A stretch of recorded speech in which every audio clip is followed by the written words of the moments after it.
The sun bled out across the high lonesome, painting the rimrock a deep, bruised purple. Down in the basin, the air was still, holding the day's heat and the smell of crushed sagebrush and hot red dust. A cicada started its dry rattle, a sound like a frayed nerve.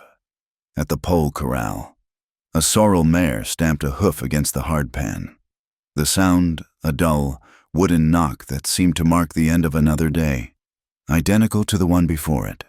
The whole small ranch, tucked into a fold of the canyon, seemed to breathe out the weariness of time itself. Jack Lawson stood by the water trough, his hands hanging loose at his sides. He was 58 years old, and felt every day of it in the stiff hinge of his knees. He had driven cattle from Texas to Kansas in his youth, seen skies black with bison and rivers that took 3 days to cross. Now, he held just this small patch of land, a few dozen head of cattle, and a silence that had grown as wide as the prairie. He was a quiet man, built on straight lines and old disciplines. You did the work. You kept your word. You endured. He turned, his boots kicking up small puffs of alkali dust, and walked toward the house. It was a simple, sturdy box of cottonwood and sod, built to turn the wind, not to please the eye. His wife, Martha, had planted hollyhocks by the door, but they had surrendered to the drought 2 seasons back. Only their dry, brittle stalks remained, rattling in the breeze. Inside, the house was cool and shadowed. The air smelled of old wood smoke, coffee, and leather. His boots sounded loud on the floorboards. He stopped in the center of the front room, letting his eyes adjust. The silence in here was different from the silence outside. Out there, it was filled with the small rustles of life. In here, it was the silence of absence. He moved to the stone hearth, the heart of the home. It was cold. He knelt, the pull in his back a familiar complaint, and began to lay the kindling. He worked with an economy of motion, his hands thick-knuckled and scarred, but precise. A small stack of mesquite, a handful of dry grass, a strike of the match. The flame caught, a small, hungry thing, and began to chew on the wood. He watched it, the orange light flickering in his gray eyes. His gaze drifted to the mantel, to the empty space where Martha's daguerreotype had sat. He had put it away in a drawer 3 years ago. Not out of disrespect, but because seeing it every morning was like taking a splinter to the same spot, over and over. He had promised her he would keep the land. It was all they had, bought with 20 years of dust and sweat. His goal was simple: hold the ranch, honor the dead, and find a way to get through the thick, suffocating loneliness of the nights. Sometimes, a memory would surface without warning, sharp and unwelcome. He poked the growing fire, and the new light threw shadows that danced like water. Red Creek. The thought came like a jolt, a flash of lightning inside his skull. Gone before he could truly see it. 20 years ago. A summer storm that had turned the sky black as midnight at noon. The roar of the creek. Not a creek at all, but a muddy, raging river. He'd been trying to pull a calf from the bog when he saw it. A piece of debris. He'd thought, but it was a child, small and dark, tumbling in the brown water. He hadn't thought. He had just moved, plunging his horse into the current, leaning low, his arm catching, grabbing a handful of wet buckskin. He had hauled the small, sputtering creature onto his saddle, a little Apache girl, eyes wide with terror. He had wrapped her in his slicker, left her with the women at the edge of the settlement, and ridden back to his own flooded pastures. He never knew her name, or what became of her. It was just a thing that had happened. He shook his head, pushing the image away. Old ghosts. He had enough to worry about in the present. He needed coffee, and the sack was almost empty. That meant a trip to Dusty Ford tomorrow. He straightened up, the fire now crackling with a steady, comforting sound. He thought of the town, and a sourness touched his mouth. Dusty Ford was not much more than a wide spot in the trail. It had a general store run by a man who weighed his thumb with the sugar, a saloon that smelled of stale beer and desperation. and a sheriff's office where Sheriff Brody mostly polished his boots and worried about his re-election. The town ran on a closed loop of hardscrabble morals and vicious gossip. It was a place where everyone knew when you bought nails, and drew their own conclusions as to why. Lately, the gossip had teeth. There was talk of the railroad pushing a spur line south, and talk of a private dam. Big talk, money talk, and that brought the trouble. The drought was the root of it. The high pastures were burning up, the cheatgrass turning white and brittle. The cattle grew thin, their ribs showing like washboards. It made men mean, it made them look at the water. And all the water in this valley, the only reliable water, was Red Creek. His ranch sat square on the lower end of it, with rights that were old and, he'd thought, secure. But the rumors kept coming, carried on the wind like bitter seeds. Ephraim Pike. The name left a taste like rust. Pike was a cattle baron from back east, a man who saw land not as a home but as a number in a ledger. He had been buying up the smaller, failing ranches to the north, paying pennies on the dollar. He hired men who wore their guns low and had cold, flat eyes. The word in the saloon was that Pike wanted to control the entire valley, and to do that, he had to control Red Creek. He planned to build a dam at the head of the canyon, block the flow, and sell the water back to the very ranchers he was starving out, and, of course, to the coming railroad. Jack walked to the kitchen counter, spooning the last of the coffee grounds into the pot. He had seen Pike once, a man in a clean, dark suit, riding a fine black gelding, looking at the land with an assessing stare, as if he were measuring it for a coffin. Jack poured water from the bucket into the pot and set it on the stove. Pushing it over the iron plate that sat above the firebox, he felt a familiar hollowness in his chest. He was afraid, not of Pike's gunmen, not in the way a young man is afraid. He was afraid of being buried, afraid that his life had worn itself into a single, repeating groove. Wake, work, eat, sleep. He was afraid of the routine, of the silence, of the slow, grinding erosion of his own spirit. He told himself, every morning, that this was enough. He had the land, he had his health, mostly, it was enough. But deep down, in the place he never spoke of, he knew it was a lie. He felt empty. He needed, he thought as he watched the firelight, no reason to smile in the morning. Just one. The wind picked up outside, a low moan around the corners of the house. It was the sound of freedom, but also the sound of a profound, bottomless solitude. He stood by the window, cupping the warm tin mug of coffee he had poured. The sky was a deep, starless indigo. He was checking the horizon, a habit from the old driving days. You always checked the horizon. He saw nothing, but it made him remember, earlier, when he was checking the fence down by the creek. He had seen something unusual. Horseshoe prints. They were near his boundary marker. In the damp earth by the water's edge, they were small and unshod. The horse that made them was light, not a cow pony, and definitely not one of the heavy, shod beasts Pike's men rode. He had puzzled over it for a moment. An Indian, maybe, just passing through. But they were fresh. He opened the cabin door, letting the night air spill in, cool and smelling of the desert. He stepped out onto the porch, listening. The sorrel nickered softly in the corral. The wind sighed, and then he saw it. Far to the east, on the trail that led up to his ranch, a small plume of dust. It was too dark to see clearly, but the dust caught the last of the ambient light, a faint, moving smudge against the black land. It was not a wagon. It was not a group of riders. It was one person, moving at a steady, unhurried pace, coming straight for his house. Jack Lawson stood on his porch, the coffee in his hand, forgotten. He watched the dust cloud, a knot tightening low in his stomach, the prince by the creek, the solitary rider. Nothing good ever came riding out of the dark. He stepped back inside, his hand moving with the absent-minded purpose toward the old Winchester rifle resting on its pegs by the door.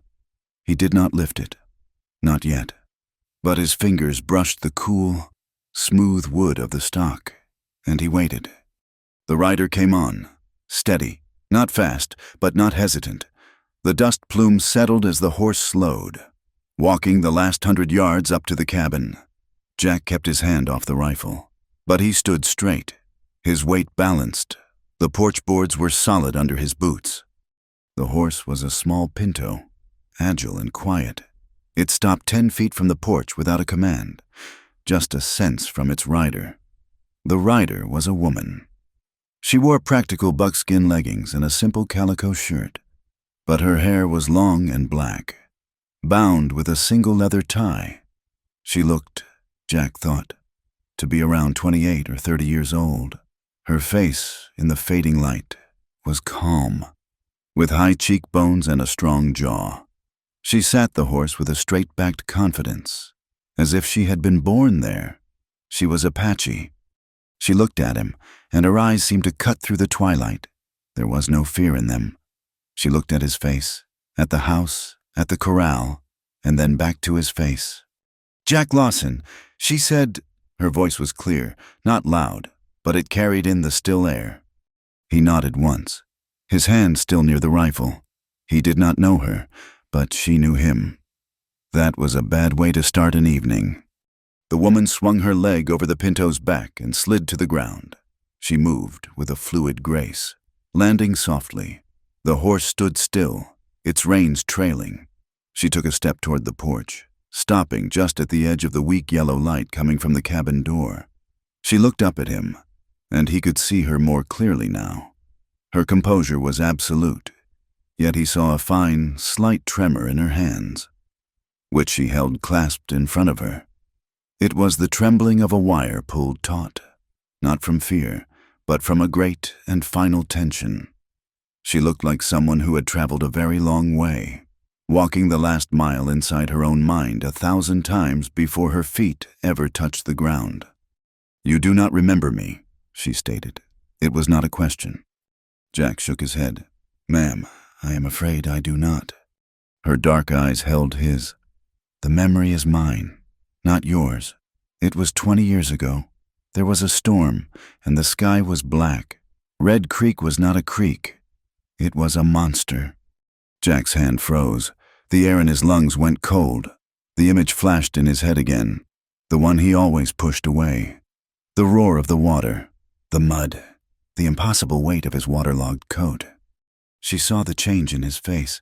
She nodded, slowly. "The rain smelled of wet leather and the oil on your heavy coat. You pulled me from the water. I was a child. I was going to die. You saved me." He stared at her, the past rearing up like a horse in his path. He remembered the small, wet hand grabbing his arm, the feeling of a life no bigger than a rabbit's, sputtering and coughing against his chest. He had never seen her again. He had never expected to. The woman took a deep breath, the tremor in her hands ceasing. She stood tall in the dust of his yard. "I am Nia. I am the girl you saved from Red Creek." A long silence stretched out, filled only by the distant, lonely sound of a cowbell from the pasture. Jack's mind, usually so ordered, felt like a room full of scattered papers. He could not find the words. Nia met his confused gaze with a look of profound, unshakable purpose. She said, "I came here to marry you." The world stopped. The cicadas rattle, the wind, the stamp of the mare in the corral. It all just stopped. Jack felt his jaw go slack. He must have heard wrong. The heat of the day, the loneliness. It must have finally cooked his brain. He let out a short, rough sound, half laugh, half choke. "Ma'am Nia, you cannot be serious." He raised a hand, rubbing the gray stubble on his chin, a gesture of profound awkwardness. He tried to soften the moment, to find a normal footing. "Look at me. I am an old man. I am 58 years old. My knees ache when the north wind blows. I am just a farmer, and not a very good one at that." He was talking too much, his words clumsy, trying to build a wall against the stunning, impossible thing she had just said. Inside him, a small, cold panic had started. It was the fear of happiness, a terror that felt like its opposite, a dread of any change that might bring feeling back to the numb places. Nia did not smile. She did not waver. She seemed to be listening to his heart, not his words. "When I was a girl," she said, her voice still quiet but gaining strength, "I made a promise. I watched you ride away, back into the flood. I promised the spirits that I would find you again when I was a woman. I promised I would repay the life you gave me with my own." She paused, and her eyes softened just a fraction. "This is not a debt, Jack Lawson. It is a choice. It is the choice of my heart, made a long time ago and carried all this way." She spoke of the time after the flood. Her parents were gone, washed away. She and her younger brother, Taza, were all that was left. She had raised him. She had learned the ways of her people, the songs of the plants. She was a healer, a student of the roots and leaves that could mend a fever or close a wound. She had survived, and all that time, she held on to one thing. She said, "You did not speak to me. You were too busy, but as you set me down on the high ground with the other women, you looked at me. I was shaking. You put your hand on my shoulder just for a second, and you said 2 words. Stay brave." Jack could not breathe. He did not remember saying it. He did not remember anything but the water and the cold. Those 2 words became my guide. Nia continued, "When my brother was sick, I stayed brave. When we were hungry, I stayed brave. When I learned the medicine, I stayed brave. And when it was time, I left him with our kin and I came to find you. I have been looking for 2 years. I am here." The sheer, simple weight of her story, of a life built around a single moment he had almost forgotten, settled on him. It was too much to take in. Far up on the ridgeline, a mile to the north, a man lay flat on his belly in the chaparral. He held a small brass spyglass to his eye.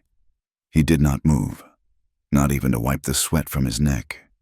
He had been watching the ranch for 2 days, noting the cattle, the state of the fences, the way the old man moved. He was one of Pike's men. He watched the woman ride up. He watched her get down. He watched her talk to the old man on the porch. He could not hear the words, but he saw the way they stood. He saw the old man's shock. He saw the woman's stillness. This was new. He lowered the spyglass, made a mental note. An Apache woman, staying at the Lawson Ranch, right on the creek. He would report this. Anything that touched the water, Pike needed to know. Back in the yard, the tension had reached a breaking point. Jack Lawson finally moved. He let his hand drop from the rifle and stepped back, opening the door wider. The firelight spilled out onto the porch. He cleared his throat. "The coffee is hot. You should come inside." Nia looked at him for one long moment, as if measuring his soul. Then she nodded once, a simple, solid acceptance. She walked past him, over the threshold and into the small, shadowed house. The smell of wood smoke and coffee filled the air. Jack followed her in, feeling like a stranger in his own home. He shut the door, the sound final. Nia stood in the middle of the room, her presence filling the silence. Her eyes went to the fire, then to the simple furniture, and then they rested on the mantelpiece, on the small, silver-framed daguerreotype of Martha. Nia looked at the image of the smiling, bright-eyed woman. Then she looked at Jack. He did not need to explain. The empty space in the room, the years of dust and silence, the picture on the mantel, they all spoke for him. Nia simply looked at him, her gaze holding not pity, but a deep, quiet understanding. The air in the cabin was thick with all the unsaid things, with 20 years of memory, with a solemn promise, with the weary defense of a lonely man, and with the shadow of a future neither of them could possibly imagine. Jack picked up the coffee pot. His hand was, for the first time in years, unsteady. News travels in the high desert on its own current, faster than a horse, more certain than the mail. By noon the next day, the single and explosive fact of Nia's arrival had crossed the 20 miles of scrubland and taken root in Dusty Ford. It started at the general store, a long, dim room that smelled of cured tobacco. bolts of canvas and pickles. Mr. Haberdash, a man whose spine had fused into a permanent inquisitive stoop, was measuring out flour for Mrs. Gable. "Did you hear?" she said, her voice a dry rustle. Mr. Haberdash's hands paused on the scoop. "Hear what, Mrs. Gable?" She leaned in, though there was no one else to hear. A wagon just came in from the North Ridge. One of the men working for Pike. He said Old Man Lawson. She dropped her voice further. "He has an Apache woman out at his ranch." Mr. Haberdash's eyebrows climbed his forehead. "An Apache? Not just visiting," Mrs. Gable said, triumphant with the scandal, living there in the house, with him, alone. Mr. Haberdash clicked his tongue. "That is not decent. Not decent at all." When Jack Lawson rode his wagon into town 2 days later, the air was thick with it. He needed flour, salt, and coffee, a list of mundane needs that suddenly felt like a public declaration.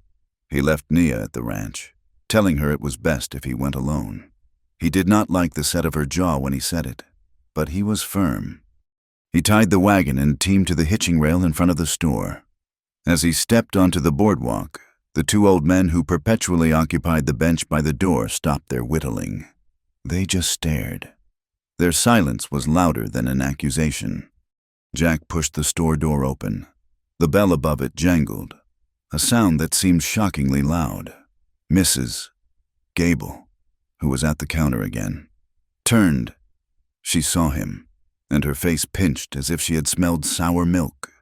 She grabbed her small parcel and exited without a word, pulling her skirts aside as she passed him. Mr. Haberdash polished the counter with a cloth that had seen better days. "Morning, Jack."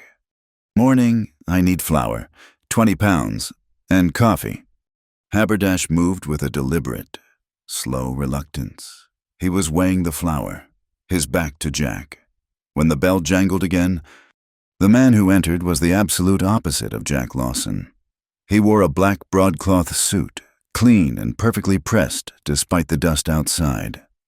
His boots were polished to a high shine, and he smelled faintly of bay rum and expensive cigars. This was Ephraim Pike.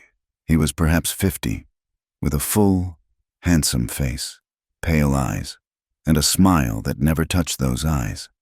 He moved with the easy, predatory grace of a man who owned every room he entered. He was not alone.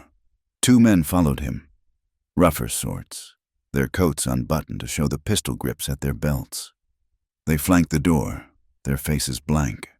Ephraim Pike smiled, removing his hat. "Mr. Lawson, what a distinct pleasure. I was just coming to see you. This saves me the ride." Jack stood straight, his hands empty at his sides. He did not trust a man who wore a suit in the dust. "Pike." Pike chuckled. "A smooth, pleasant sound. Direct. I admire that. It saves so much time." He walked closer, idly inspecting a display of tinned peaches. "I am a man who believes in progress. Mr. Lawson, this valley, it has been sleeping. It is time for it to wake up." "What does that have to do with me?" "It has everything to do with you, or rather, with the water that runs through the land you hold. The railroad is coming. They will need water. The town will grow. It will need water. I am prepared to provide it." Jack's blood went cold. The dam. Pike nodded, as if Jack had spoken aloud. "Precisely. A modern dam at the head of the canyon. A simple matter of engineering, really, and, of course, the proper legal permits." He smiled again. "I have been in correspondence with Judge Hemlock in the territorial capital. He is a very forward-thinking man. He agrees with me that the future of this entire territory cannot be held hostage by a few outdated claims." Jack felt the floor shift beneath him. A territorial judge, a bought judge. "I am here," Pike continued, his voice dropping to a confidential, almost friendly tone, "to make you an offer, a generous one. Sell me the ranch. I will pay you a fair price, more than it is worth. Truth be told, take the money. Find a place in a quieter valley. And if I do not sell? Pike sighed, his disappointment theatrical. Then, Mr. Lawson, you will find ranching to be a very difficult occupation. When my dam is complete, your water rights well, they will become rather dry. You cannot grow grass without water. You cannot raise cattle without grass. It is simple arithmetic. This is my land, my water, the rights are senior. Pike's eyes finally went cold, the polite mask slipping. Rights are just pieces of paper. Old man, they have a terrible habit of burning up, or being invalidated. He leaned a little closer. I do recall you had some trouble with the drought a few years back, before your wife passed. Lost that entire top pasture. Did you not? A terrible shame. A man hates to see history repeat itself, especially when he is alone. The barb hit, exactly as intended. It struck the deep bruised place of Jack's failure, his loss, his grief for Martha. He felt his hands curl into fists. Pike saw the reaction and smiled. Think on it. You have 2 weeks. After that, the offer is gone. And the damn well, progress waits for no man.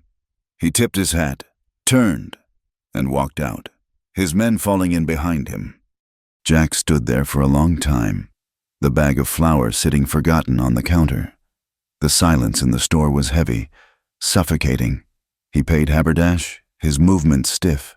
He loaded his wagon and drove the long miles home, the confrontation playing over and over in his mind. He was being boxed in by the law, by money, and by his own past. When he got back to the ranch, Nia was outside, brushing the sorrel mare. She looked up as he pulled the wagon to a stop. She saw his face, the gray, drawn look of a man who had seen a ghost. You saw him, she said, the man who wants the water. Jack nodded. Unhitching the team. He told me to sell, or he will build his dam and dry me out. He has a judge in his pocket. The next day, Nia announced she was going into town. Jack stopped, a piece of harness leather in his hand. No, you are not. You heard what I said. It is not safe. Nia met his gaze. I need supplies, herbs, thread. I cannot heal or sew with empty hands. I will not hide. Jack Lawson. Hiding gives him power. He argued, but he saw the same iron resolve that had brought her 200 miles to his door. He finally relented, his stomach tight with worry. He would go with her. They rode in the wagon together. The silence from the town was different this time. It was not just curiosity. It was hostile. As Nia stepped down from the wagon, people on the boardwalk openly stared. 2 women crossed the street to avoid walking near her. Inside the store, Mr. Haberdash looked at Nia, then at Jack, his face pale. He served them, but his hands shook, dropping the tin of salt. As they were leaving, a commotion came from the front of the store. It was Mrs. Gable, the woman from the day before. She ran onto the boardwalk, her face frantic with panic. Help, she cried. It is my son. He is burning with fever. He cannot breathe right. A small crowd gathered. A woman ran to the sheriff's office. But Sheriff Brody was out, serving papers in the next county. Nia stopped. She put down her parcels and walked toward Mrs. Gable, who was clutching a small boy, perhaps 4 years old. The child was flushed, his breathing shallow and fast, a dry, rasping cough shaking his small frame. Mrs. Gable saw Nia approaching and recoiled. Get away! Get away from him! The fever is high, Nia said, her voice cut through the panic. Calm and low. He needs cooling, and something for the cough. He will not keep water down, the mother sobbed. Nia did not ask permission again. She slung her pack from her shoulder and opened it. She took out a small leather pouch. The crowd watched, suspicious and silent. Mrs. Gable cried. What is that? What are you doing? This is ground willow bark. It will cool the fever. This is osha root. It will clear his lungs. She pulled a small tin from her bag and mixed the powders with a spoonful of honey she carried. Let me. Her authority, the sheer certainty of a healer at work, silenced the mother's protests. Misses. Gable was too afraid for her son to argue. She held him out. Nia dipped her finger in the paste and gently wiped it inside the boy's mouth, making him swallow. Then she asked for cool water. Someone brought a dipper from the store barrel. Nia dipped her own neckerchief in it, wrung it out, and began to wipe the boy's face, his neck, his small, hot wrists. She worked for 10 minutes, the crowd watching in a complete, stunned silence. The boy's rasping breaths began to ease. His coughing quieted. He seemed to sink into a less fitful sleep in his mother's arms. Nia stood up. Keep him cool. Give him small sips of water. The fever will break by nightfall. She turned, picked up her parcels, and walked to the wagon. Jack, who had watched the entire scene, his hand resting on the wagon seat, helped her up. They drove out of town, leaving the silent, confused crowd behind them. That night, the tension sat between them at the small kitchen table. The fire in the hearth cast warm, dancing shadows. Jack was rubbing oil into a piece of harness, his hands working with a rough, angry energy. He finally broke the silence. You should not have done that. Nia looked up from her hands. Done what? Helped a child? Put yourself out like that. It was dangerous. They hate you. They fear me, she corrected, her voice quiet. It is not the same thing. Today they saw... Tss, Jack threw the cloth down. It does not matter. Pike is not the town. He is a different animal. He has money and law on his side. He is bringing in gunmen. And your being here, he stopped, not knowing how to finish. Nia's eyes went to the cold picture of Martha on the mantel. I see, she said. I am a complication. You are a man who is grieving. You are afraid. You believe your life is finished. Jack flinched, the words hitting him. That is not your concern. Is it not? She asked. My promise was to honor you. Jack, not to be a new trouble. She took a breath. I will not speak of marriage again. Jack looked up, surprised. But I will not leave. I cannot protect you, he said, his voice raw. I can protect myself, and I can help you. I am a strong worker. I know horses. I know the land. I am a healer. She leaned forward. Let me earn my place. Let me stay and help you fight this man. For one season. Jack looked at her, really looked at her. He saw the strength in her, the patience, the absolute lack of fear. He felt a small, forgotten ember of his own courage stir. He was so tired of being alone. He nodded, his voice rough. One season. A new quiet settled in the room, not of absence, but of agreement. After a while, Nia retrieved a bundle from her pack. It was a soft, tanned deer hide and scraps of colored wool and cloth. She threaded a bone needle and began to sew, her hands moving with practiced, rhythmic grace. Jack watched her. What are you making? She held it up. The firelight caught the deep blue and white threads. It is a blanket. It is a story. She traced the pattern she was starting. This is the wind that blows across the high prairie. And this is the water. This is Red Creek. She looked at him. It is a prayer for endurance. The next morning, Jack rode out early, his mind clearer than it had been in months. He had an ally. It was not much, but it was something. He rode the fence line down by the creek, the same place he had seen the unshod prince. He stopped his horse. The ground was churned up, and there, driven deep into the soft bank, was a new, raw wooden stake. A bright red cloth flag was tied to its top, fluttering in the morning breeze. He rode further. Another stake. And another. They marked a straight, impossible line across his pasture, right where a dam would choke the water. This was not a threat. This was not a rumor. This was work. Pike's men had been here. The clock was ticking. As he sat on his horse, staring at the red flag, a movement in the sky to the north caught his eye. He looked up at the high ridge, the one that overlooked his ranch. A thin, dark column of smoke rose into the clear blue air. It was not a campfire. It was not a grass fire. It rose, puffed into 3 distinct balls, and then rose again. It was a signal. He did not know the code, but he knew what it meant. Pike was not just measuring. He was gathering his men. The season had just begun, and the war for Red Creek was already here. The house changed. It had been the cold, quiet shell of one man's habits. Now, it was a space shared by 2. The silence was still there, but it was a different quality. It was the quiet of work, not of absence. The air, which had smelled only of Jack and his stale coffee, now carried the sharp, clean scent of the herbs Nia bundled and hung from the rafters' yarrow, sage, and something that smelled like the deep earth. They fell into a rhythm dictated by the sun and the needs of the land. The coldness that had defined Jack Lawson for so long began to thaw at the edges. He found himself speaking more than he had in years. He took Nia to the high pasture and showed her how to read the clouds. "See those?" he said, pointing to the thin, feathery wisps high to the west. "Mare's tails. Means wind tomorrow. Hard wind." "And those," she replied, pointing to a different formation. "They look like the scales of a fish." Jack nodded, surprised. "A mackerel sky?" My father used to say, "Mackerel sky. Rain is nigh." He had not thought of his father in 30 years. He looked at the sky, a dry ache in his throat. But it does not mean much in a drought.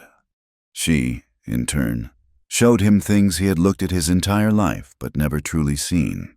He watched her check the sorrel mare, whose leg had stiffened. He would have just rested the horse. Nia ran her hands down the leg, her fingers probing. She found a small, hot swelling. She went to the creek bed, dug up a handful of roots he had always considered weeds, mashed them into a poultice, and bound it to the mare's leg with a strip of cloth. In 2 days, the horse was sound. The house grew warmer. The work was hard, but it was shared. The cold space of the cabin was shrinking. The land, however, remained a hard master. The drought held. The threat from Ephraim Pike was a constant, shimmering heat haze on the horizon. But the next threat came not from man, but from the wild. It was a moonless night, the stars so bright they seemed to punch holes in the black sky. Jack was already asleep. Nia was sitting by the hearth, stitching the blanket. It was growing, the patterns of wind and water spreading across the hide. She was the first to hear it, a low, nervous bleating from the small herd of calves they kept in the home pasture. Then, a sound that cut the night air. A long, quavering howl, answered by another. She was on her feet instantly. "Jack!" He was awake, coming out of the small bedroom, pulling on his boots, his mind still thick with sleep. "What?" "Wolves," she said. He did not waste a second. He grabbed the Winchester rifle from its pegs. Nia did not hesitate. She reached into the hearth, grabbed a thick piece of mesquite that was burning steadily at one end, and ran for the door. Jack followed her, levering a shell into the rifle's chamber. They ran toward the pasture. The bawling of the calves was frantic now. They could see the dark shapes, low and fast, circling the small herd. 2, no, 3 of them. Yellow eyes flashed in the darkness. Jack raised the rifle, but it was too dark to get a clean shot without risking one of his own animals. The wolves were darting in, testing, trying to separate a single calf. Nia ran straight at them, the burning branch held high. The brand hissed and sparked. A sudden, terrifying red comet in the blackness. She shouted, a sharp, ululating cry that was as wild as the wolves' howl. The predators shied back, surprised by the fire and the sudden, fierce noise. Jack put 2 fingers to his mouth and let out a whistle, a sound so sharp and high it split the air. It was a signal he had used on the long cattle drives, a sound to turn a stampede. The cattle, trained to the sound, bunched together instinctively, turning their horns outward. The wolves, caught between the fire in Nia's hand and the sudden, solid wall of cattle, hesitated. Jack fired the rifle into the ground just short of the lead wolf. The explosion of sound and fire-spitting dirt was the final straw. The dark shapes vanished. melting back into the night.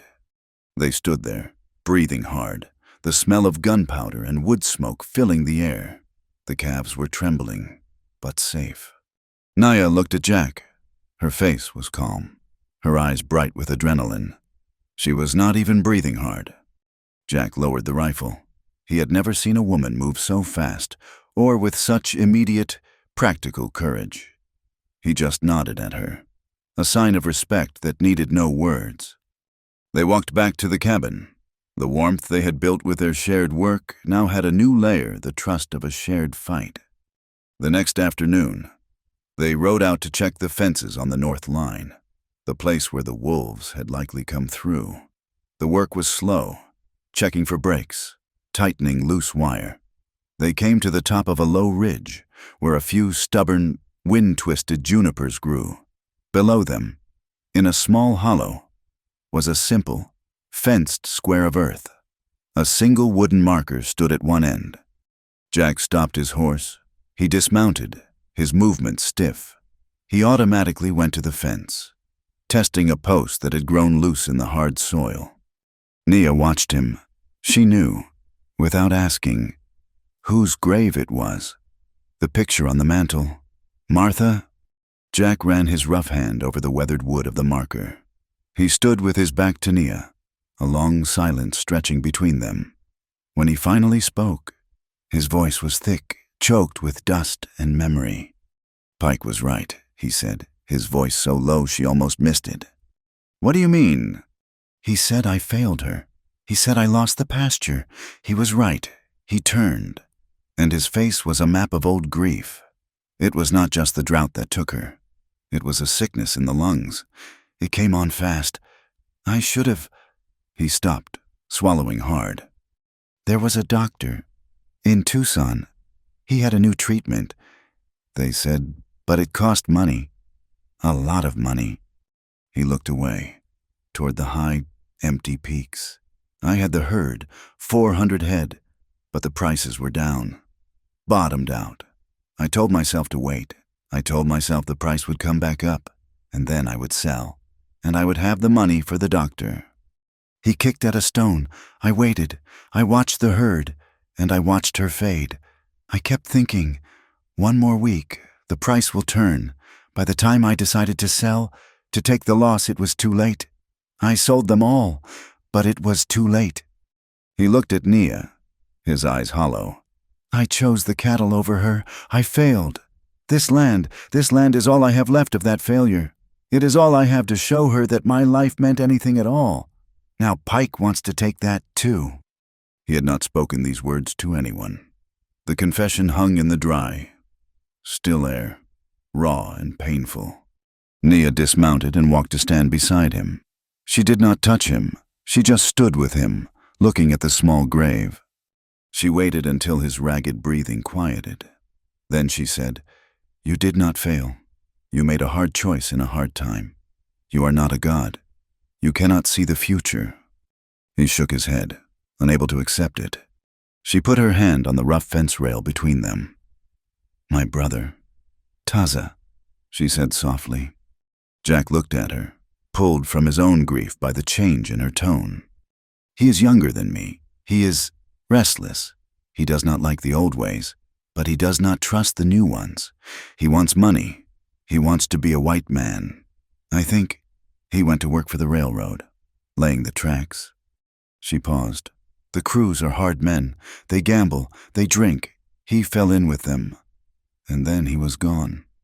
Jack watched her face. Gone. "I went to the camp. They said he was caught stealing, that he ran off. But one of the other Apache workers, an old man, he told me different. He said Taza saw something he should not have. He said the crew boss is a hard man, works for a bigger boss, a man who wants the land cleared, no matter who is on it." A cold dread settled on Jack. What crew boss? He moves between the railroad camp and the big ranches to the north. The old man said he saw Taza being taken, tied on a horse, toward the valley of the Red Creek, toward the land of the man who is building the dam. The pieces slammed together in Jack's mind. Pike. It is all Pike. The railroad, the land, the dam, your brother. Her search for Taza had brought her here, to this valley. His fight and her fight, they were the same. The threat was no longer abstract. It had a face, and it had hands that were already dirty.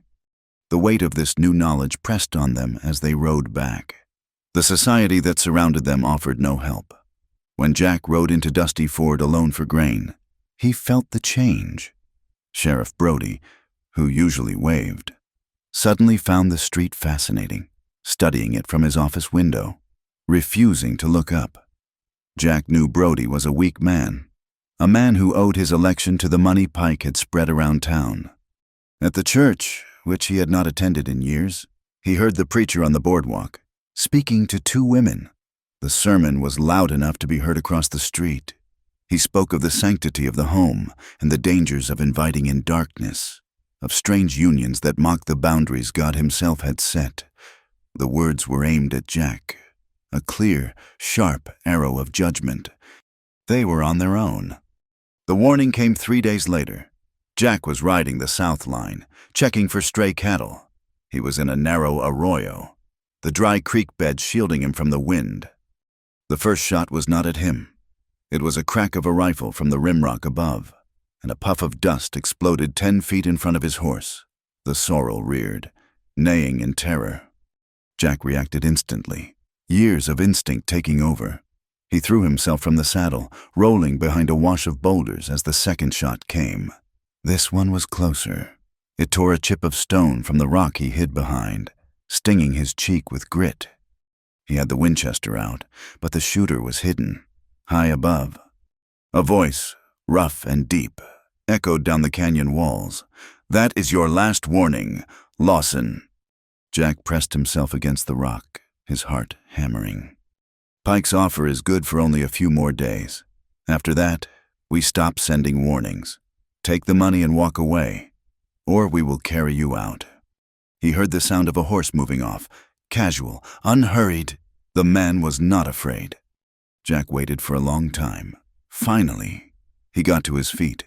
He had a burning pain in his left forearm. He looked down. The second shot had not been a clean miss. It had torn through the flesh. A long, bloody graze from his wrist to his elbow. He grimaced, tearing a strip from his neckerchief and tying it tight. He got his horse and rode back to the ranch, fast, the blood dripping from his elbow. Nia was in the yard when he rode in. She saw the blood, and her face went pale, then hardened into a cold, still anger. She said nothing, just pointed to the house. "Get inside." He sat at the kitchen table, the world feeling small and hot. She brought her medicine bag. She washed the wound. It was ugly, a long, raw furrow. "It needs stitching," he said, looking at it. "No," she replied. "Stitches will trap the badness. We must pull it out." She went outside and returned with a pad from the prickly pear cactus that grew by the porch. She burned the needles off in the fire, then split the pad open, revealing the wet, sticky flesh inside. She laid the cool, green slab directly onto the bleeding gash. Jack hissed as it touched the raw nerves. "It will sting," she said, her voice calm. "But it will draw the fire. It will heal clean." She bound it tightly with a clean cloth. Her hands were gentle, but sure. He looked at her, at the concentration on her face, the dark lashes, the curve of her mouth set in determination. He could smell the sage on her skin. He was acutely aware of her touch, of her closeness. The cabin was warm from the stove. The fire crackled. The world outside, the rifle shot, the threat. It all faded, and there was only this small, quiet room, the smell of the fire, and her hands on his arm. Their eyes met. He saw the fury in them, but it was a fury on his behalf. He saw the strength. He saw, for the first time, not the girl he had saved, but the woman who had just saved him. The moment stretched. The distance between them, which had been the width of a memory, then the width of a table, was now gone.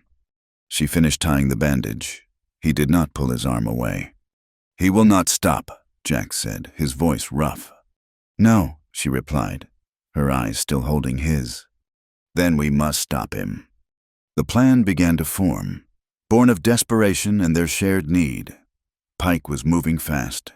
He had gunmen, he had a bought judge, but he was arrogant. The other ranchers, Jed Miller, the Garza family, they are all scared, Jack said. But if we could unite them— They will not unite on words, Nia said. They need proof. Proof of what? Proof of his violence. She touched the new bandage on his arm. And proof of his lies. The judge. The permits. If he is bribing the judge, there is a record. A ledger. A piece of paper. Jack nodded, his mind racing. The territorial commissioner, Haberdash, said he was coming. To inspect the site. To make it all legal. When? Nia asked. Jack looked at the calendar on the wall. The days seeming to blur. 10 days. He comes in 10 days. 10 days, Nia repeated. The words hung in the air. 10 days to find proof. 10 days to gather the ranchers. 10 days to save the Red Creek. The clock had started. The 10-day clock was a weight in the air, a constant pressure. Every sunrise was 1 day less. Nia announced she was going to the railroad camp. Jack, who was reinforcing the corral, dropped his hammer. No, absolutely not. I just got shot at. Pike's men are everywhere. You go there. You're walking into the wolf's den. Nia finished tying a bundle to her saddle. Her pinto stood waiting. My brother is there, or he was. You are looking for your proof. I am looking for mine. She turned to him, her face set. The old man who told me about Taza. He said he would be at the camp for 2 more days.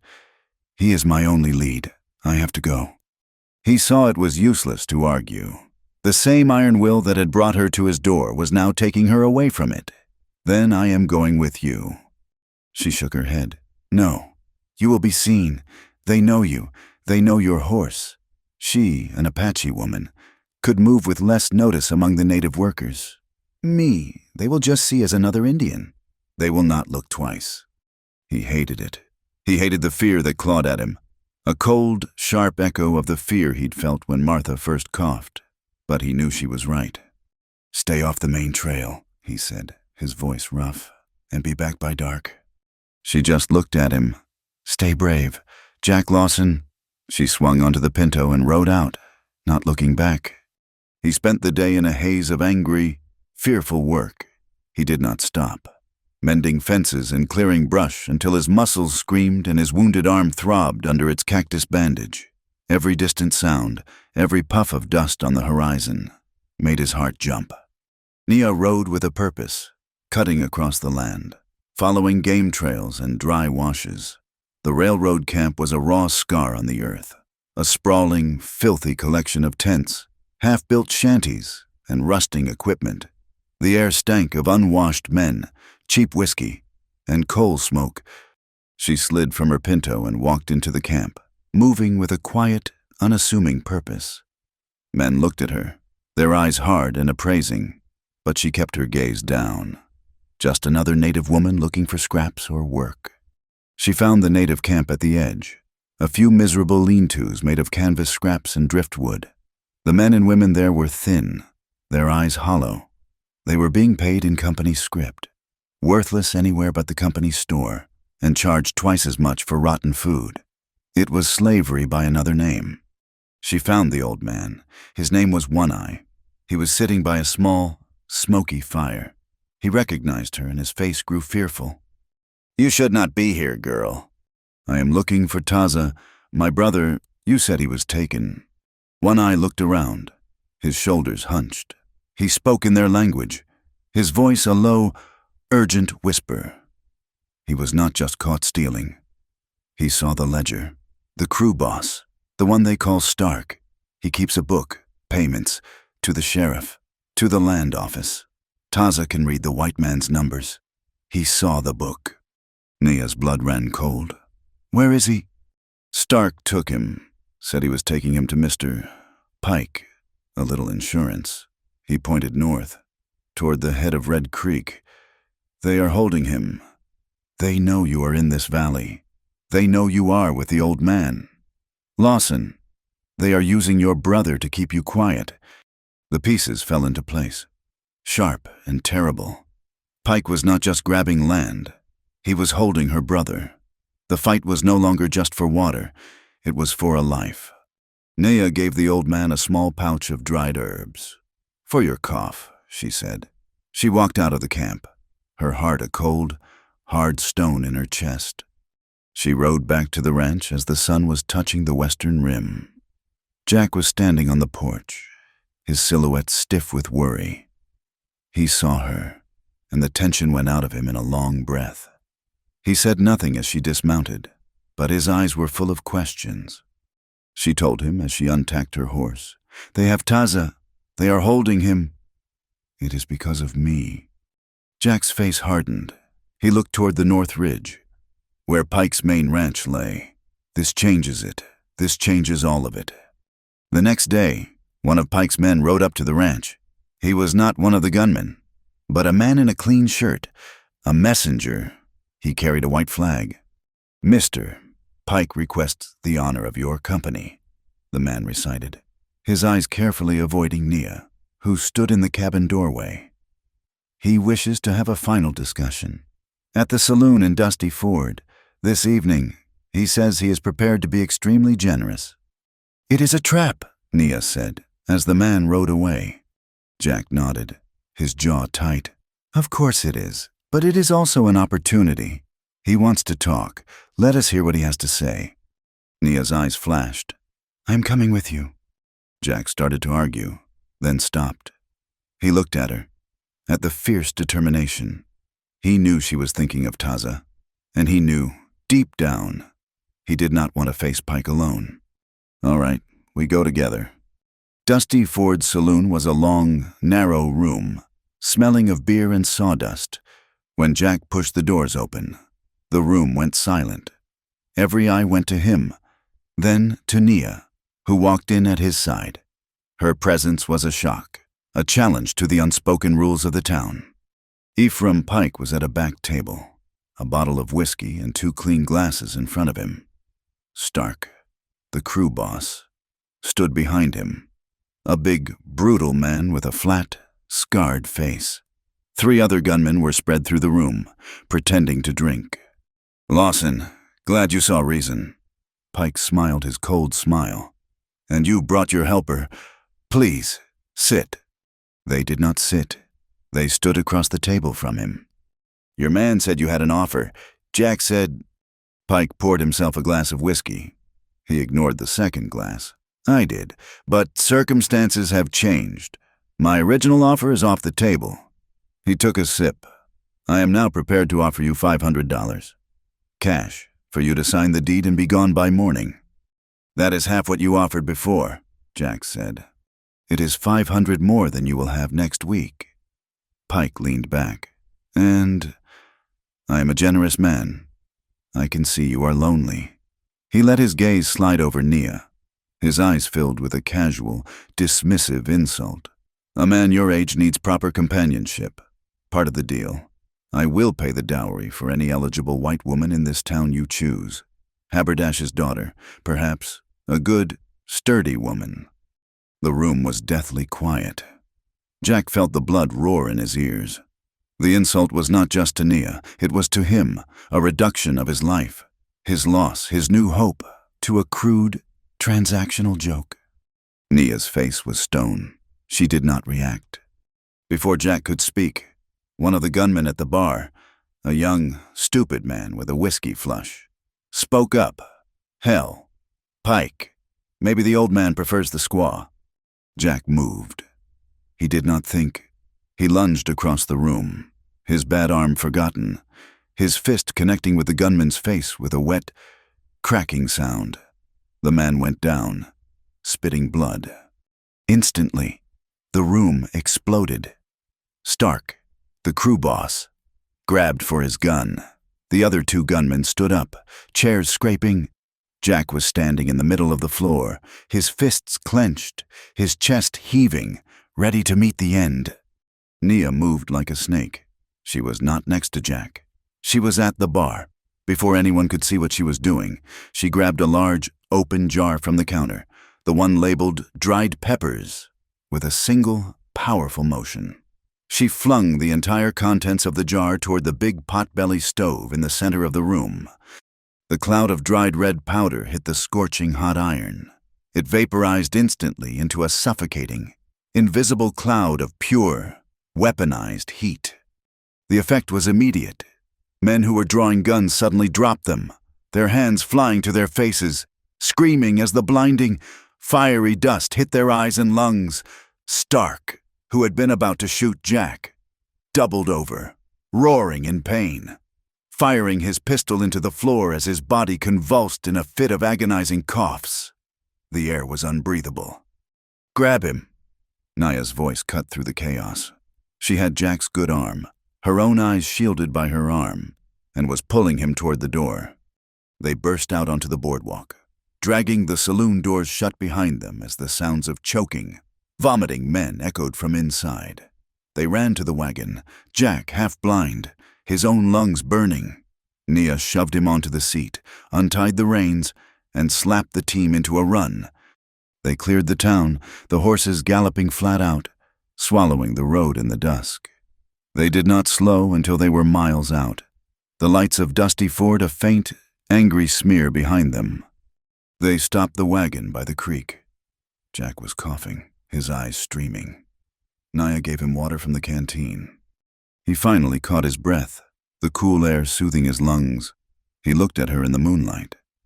She was just watching him, her face calm. He turned away, shame washing over him, cold and bitter. "I should not have done that. I lost my head. I put you in danger." He hit the wagon seat with his fist. This is why I am no good. I lose everything. I lost Martha. I almost lost the ranch. Tonight, I almost got us both killed." He looked at her, his voice breaking. "I do not deserve this. I do not deserve you." Nia waited.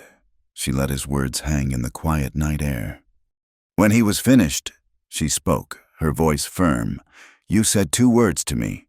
20 years ago. Stay brave. I thought it meant to be strong in a fight.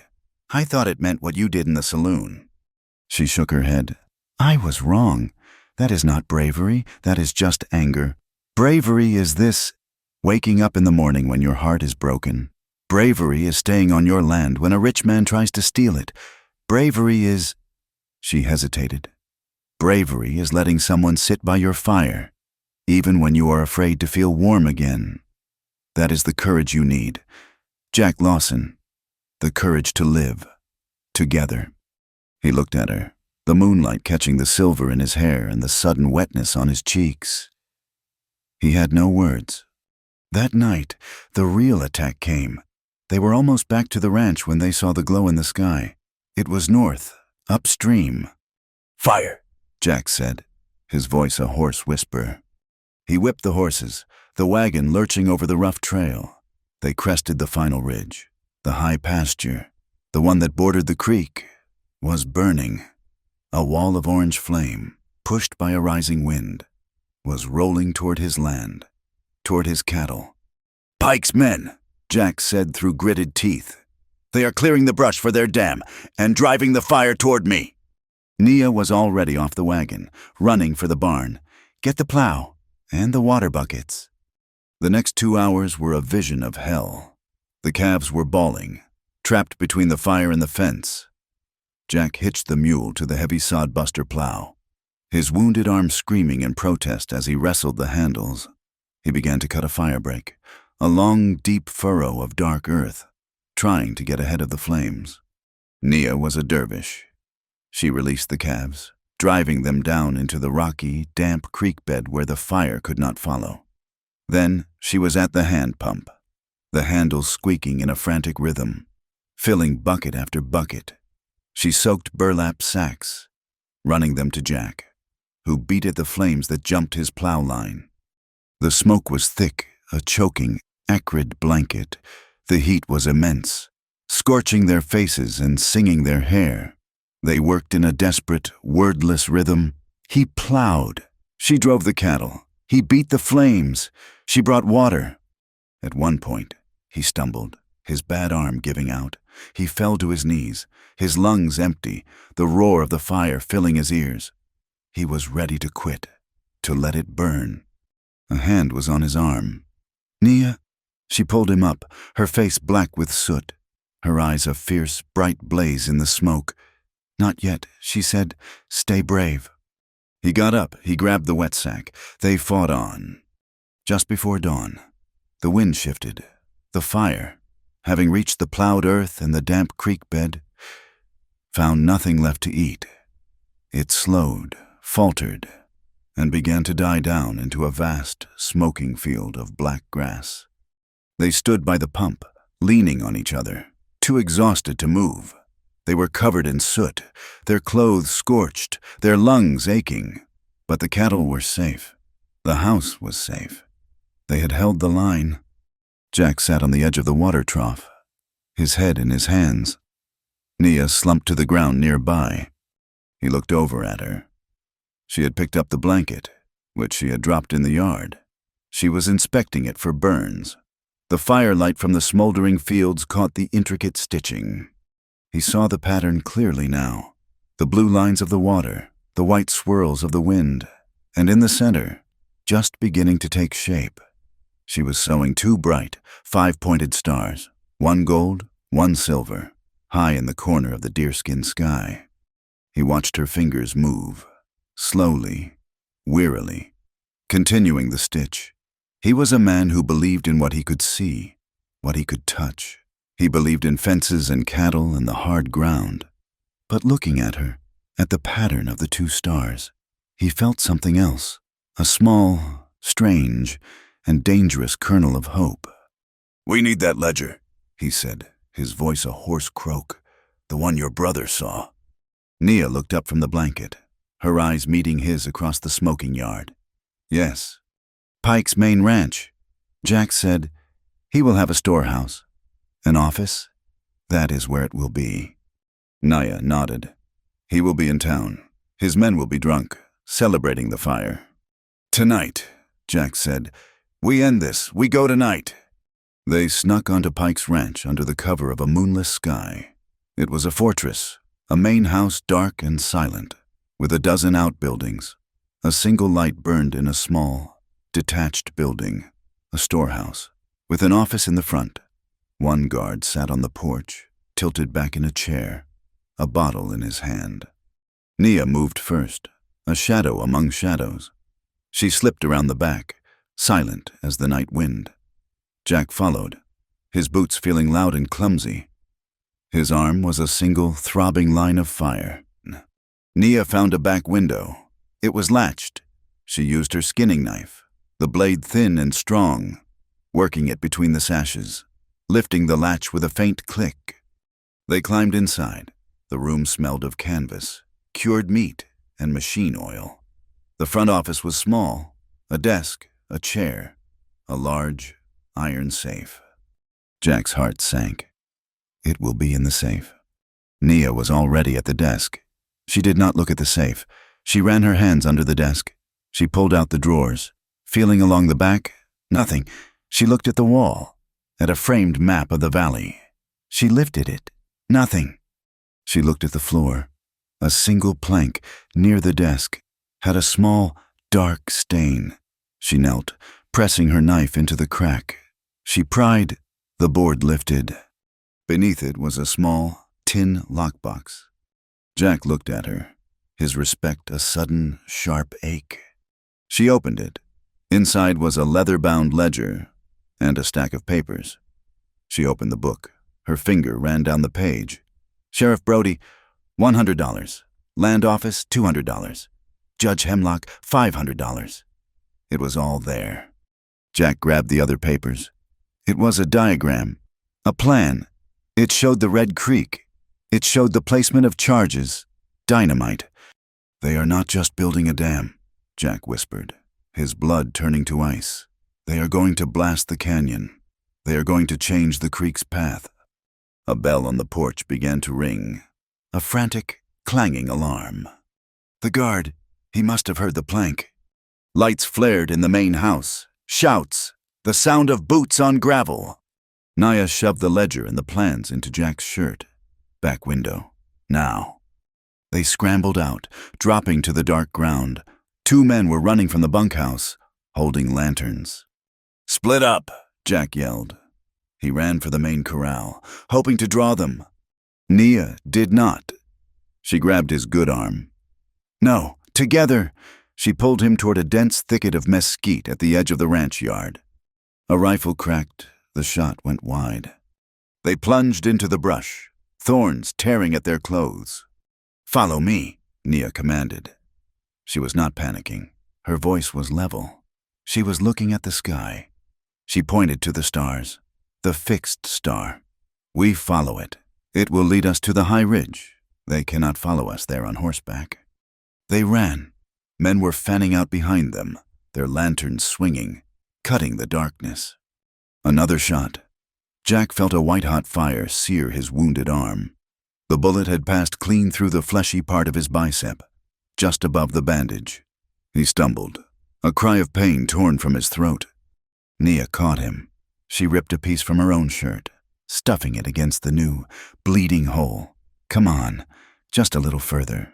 Stay brave." He gritted his teeth, the world tilting into a red haze of pain. He followed her. They scrambled up a sheer rock face, Nia pulling, Jack climbing with one arm and his legs. They reached the top of the ridge. Below, the lanterns had stopped. The men were shouting, frustrated. They had lost them. One man was climbing, trying to follow, his lantern held in his teeth. Jack, his breath sobbing, raised his rifle with his one good arm. He rested it on a rock. He was shaking. He could not hold it steady. Nia put her hand on his shoulder. "Steady. Breathe." He let out his breath. He squeezed the trigger. The rifle bucked.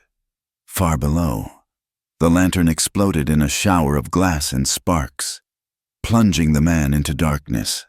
They heard him curse as he slid back down the rocks. They were safe, for now. Jack slid down the rock face, his back against the stone. The ledger was safe, buttoned under his bloody shirt. He looked at his arm. It was ruined. Nia was already at his side. Her face, in the faint starlight, was a mask of grim determination. She took out her knife. She cut his sleeve away. She looked at the wound. It was bad. She said nothing. She applied pressure. She packed it with herbs from her pouch. She bound it tight. He must have passed out. When he woke, the sky was gray with the first light of dawn. He was in a small, sheltered cave.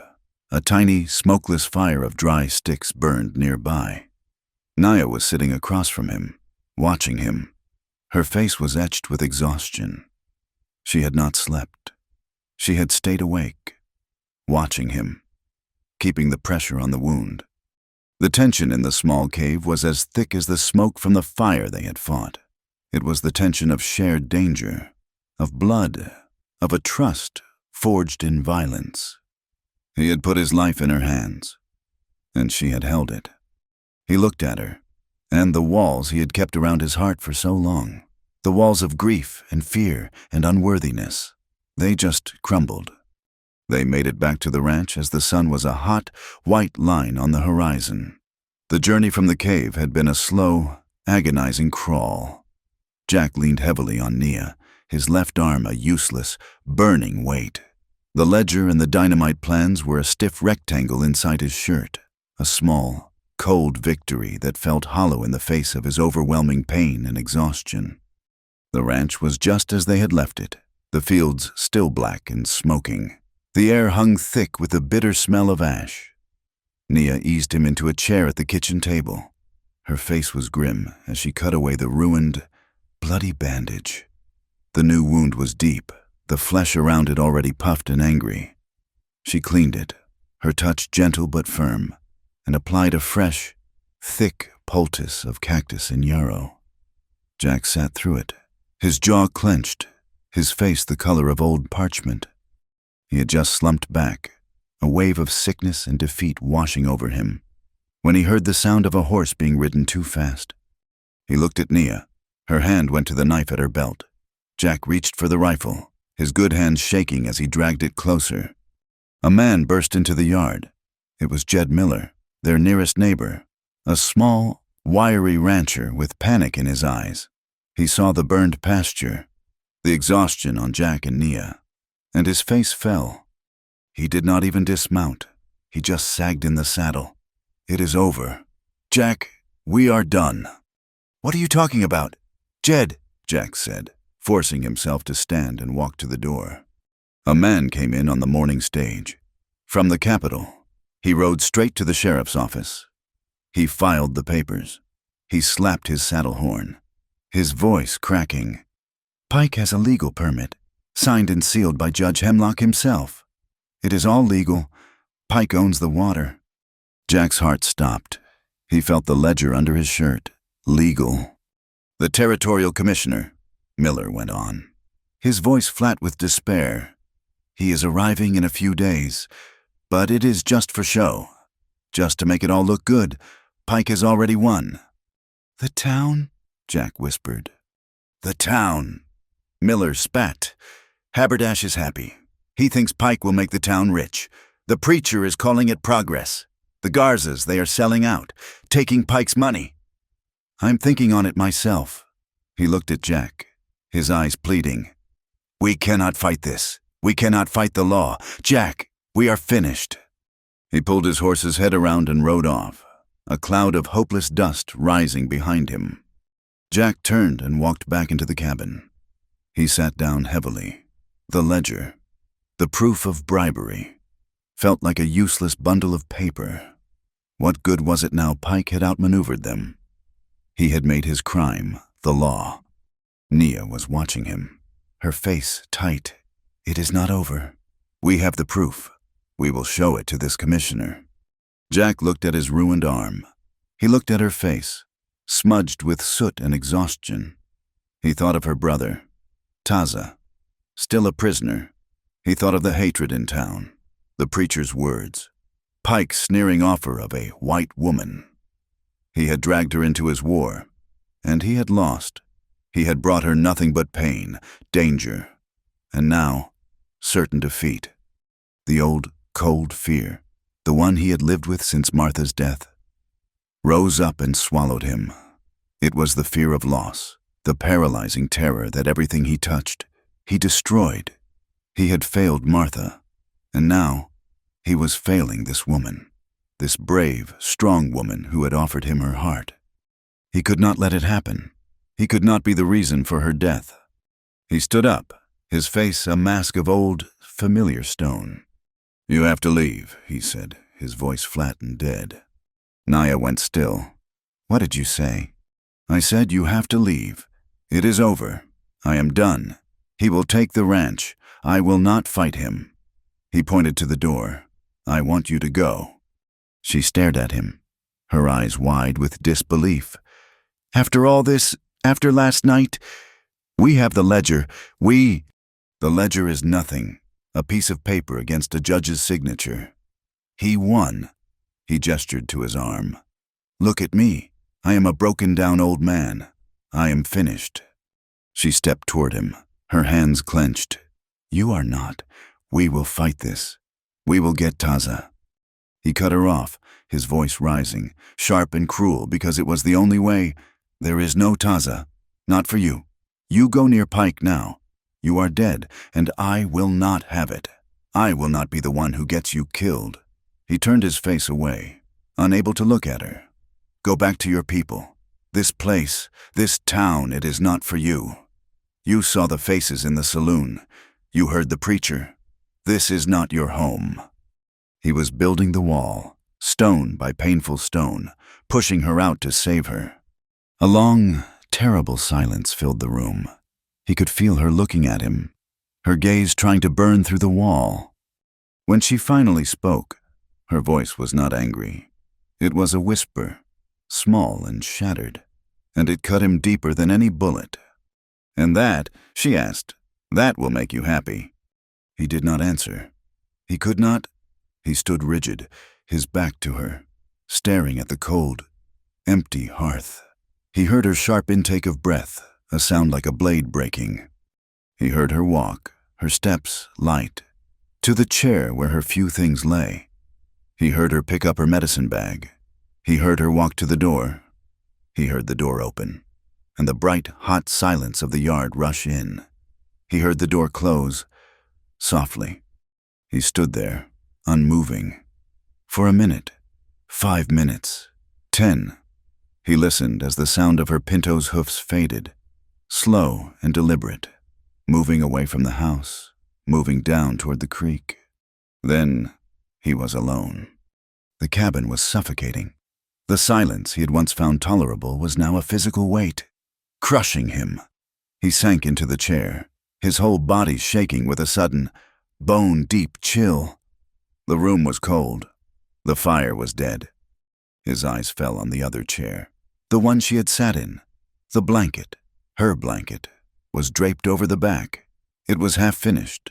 The deerskin was soft, the stitches precise. He reached out with his good hand and touched it. He traced the pattern of the wind, the blue thread of the water. He touched the 2 stars, the silver and the gold, shining in their unfinished sky. The hide was still warm from her hands. A sound, a low, wretched sound, was torn from his chest. He had done it. He had done it again. He had chosen the cold. He had chosen the emptiness. He had finally and truly become the coward he always feared he was. He was not protecting her.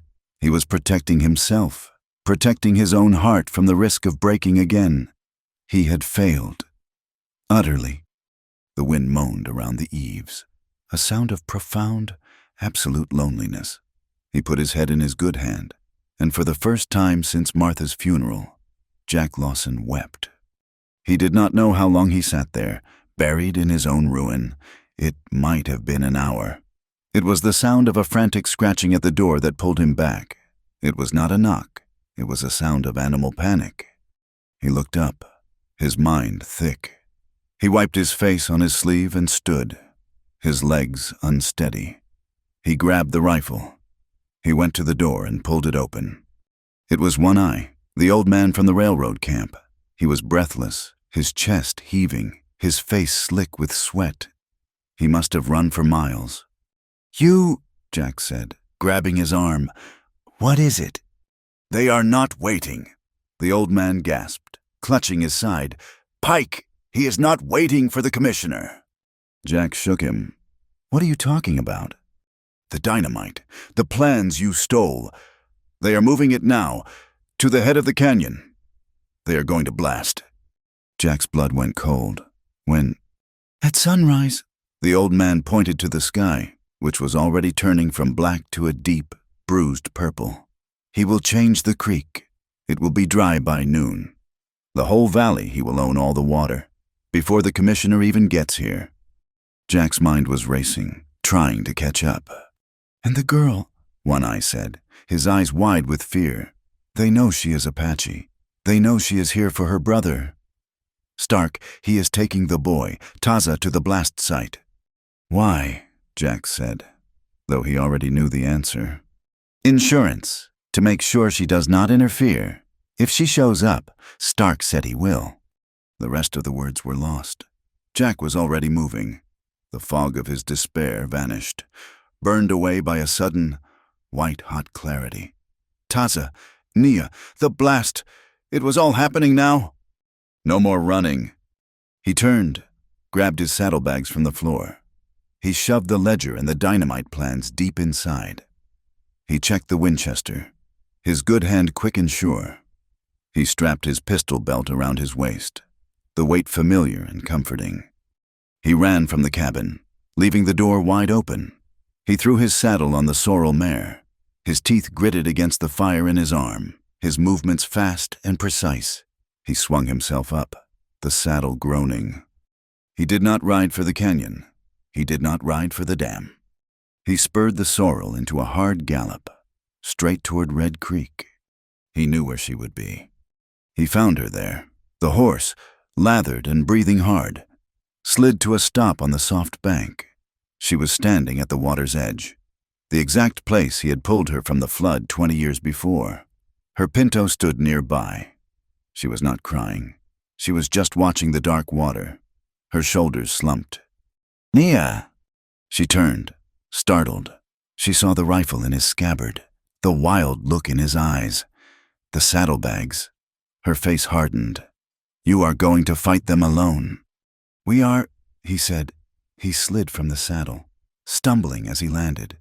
He walked toward her, his boots sinking into the mud. He stopped in front of her. "Nia, I was wrong. He was breathing hard, the words catching in his throat. I was a fool." She just watched him, her eyes searching his. "I have been afraid," he said, the confession tearing out of him. "Not of Pike, not of being shot. I was afraid of this, of hope. I was afraid of losing you. The way I lost, the way I lose everything. When I sent you away, it was the act of a coward." He took a step closer, his good hand outstretched. "I am done being afraid. I am done being alone. I am choosing to be brave. The way you mean it, I am choosing to live with you, if you will still have me."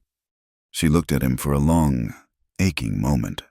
The first light of dawn was breaking, painting the high clouds pink.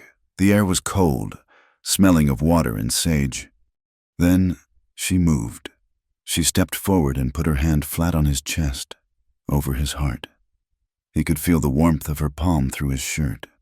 "You saved my life in this water, Jack Lawson," she said, her voice soft, but as strong as iron.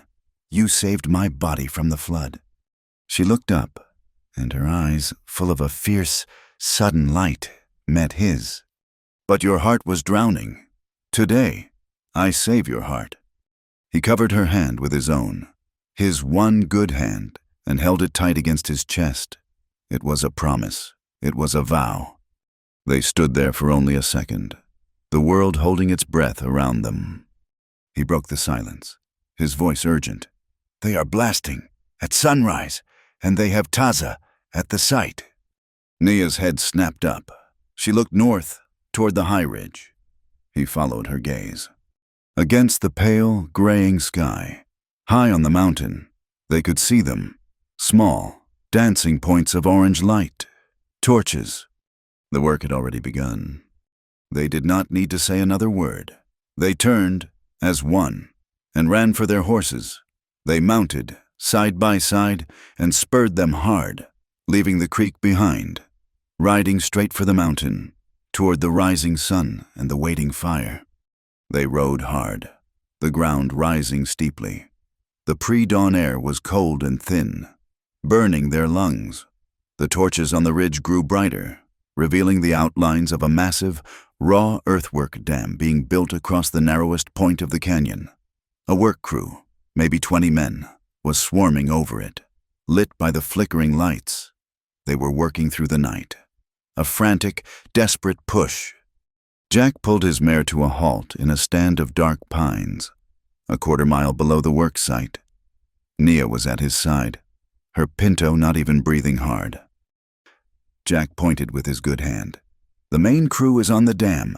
See that tent off to the side, near the wagon with the explosives? That will be Pike, or Stark. And that small shanty, further back, 2 guards." Nia's eyes narrowed. That is where they are holding him. She slid from her horse, a shadow detaching from the night. "I will get Taza." Jack dismounted, his bad arm a searing agony. He bit back a groan. "We need to stop the blast." He pulled the dynamite plans from his saddlebag. "They are using a main fuse line.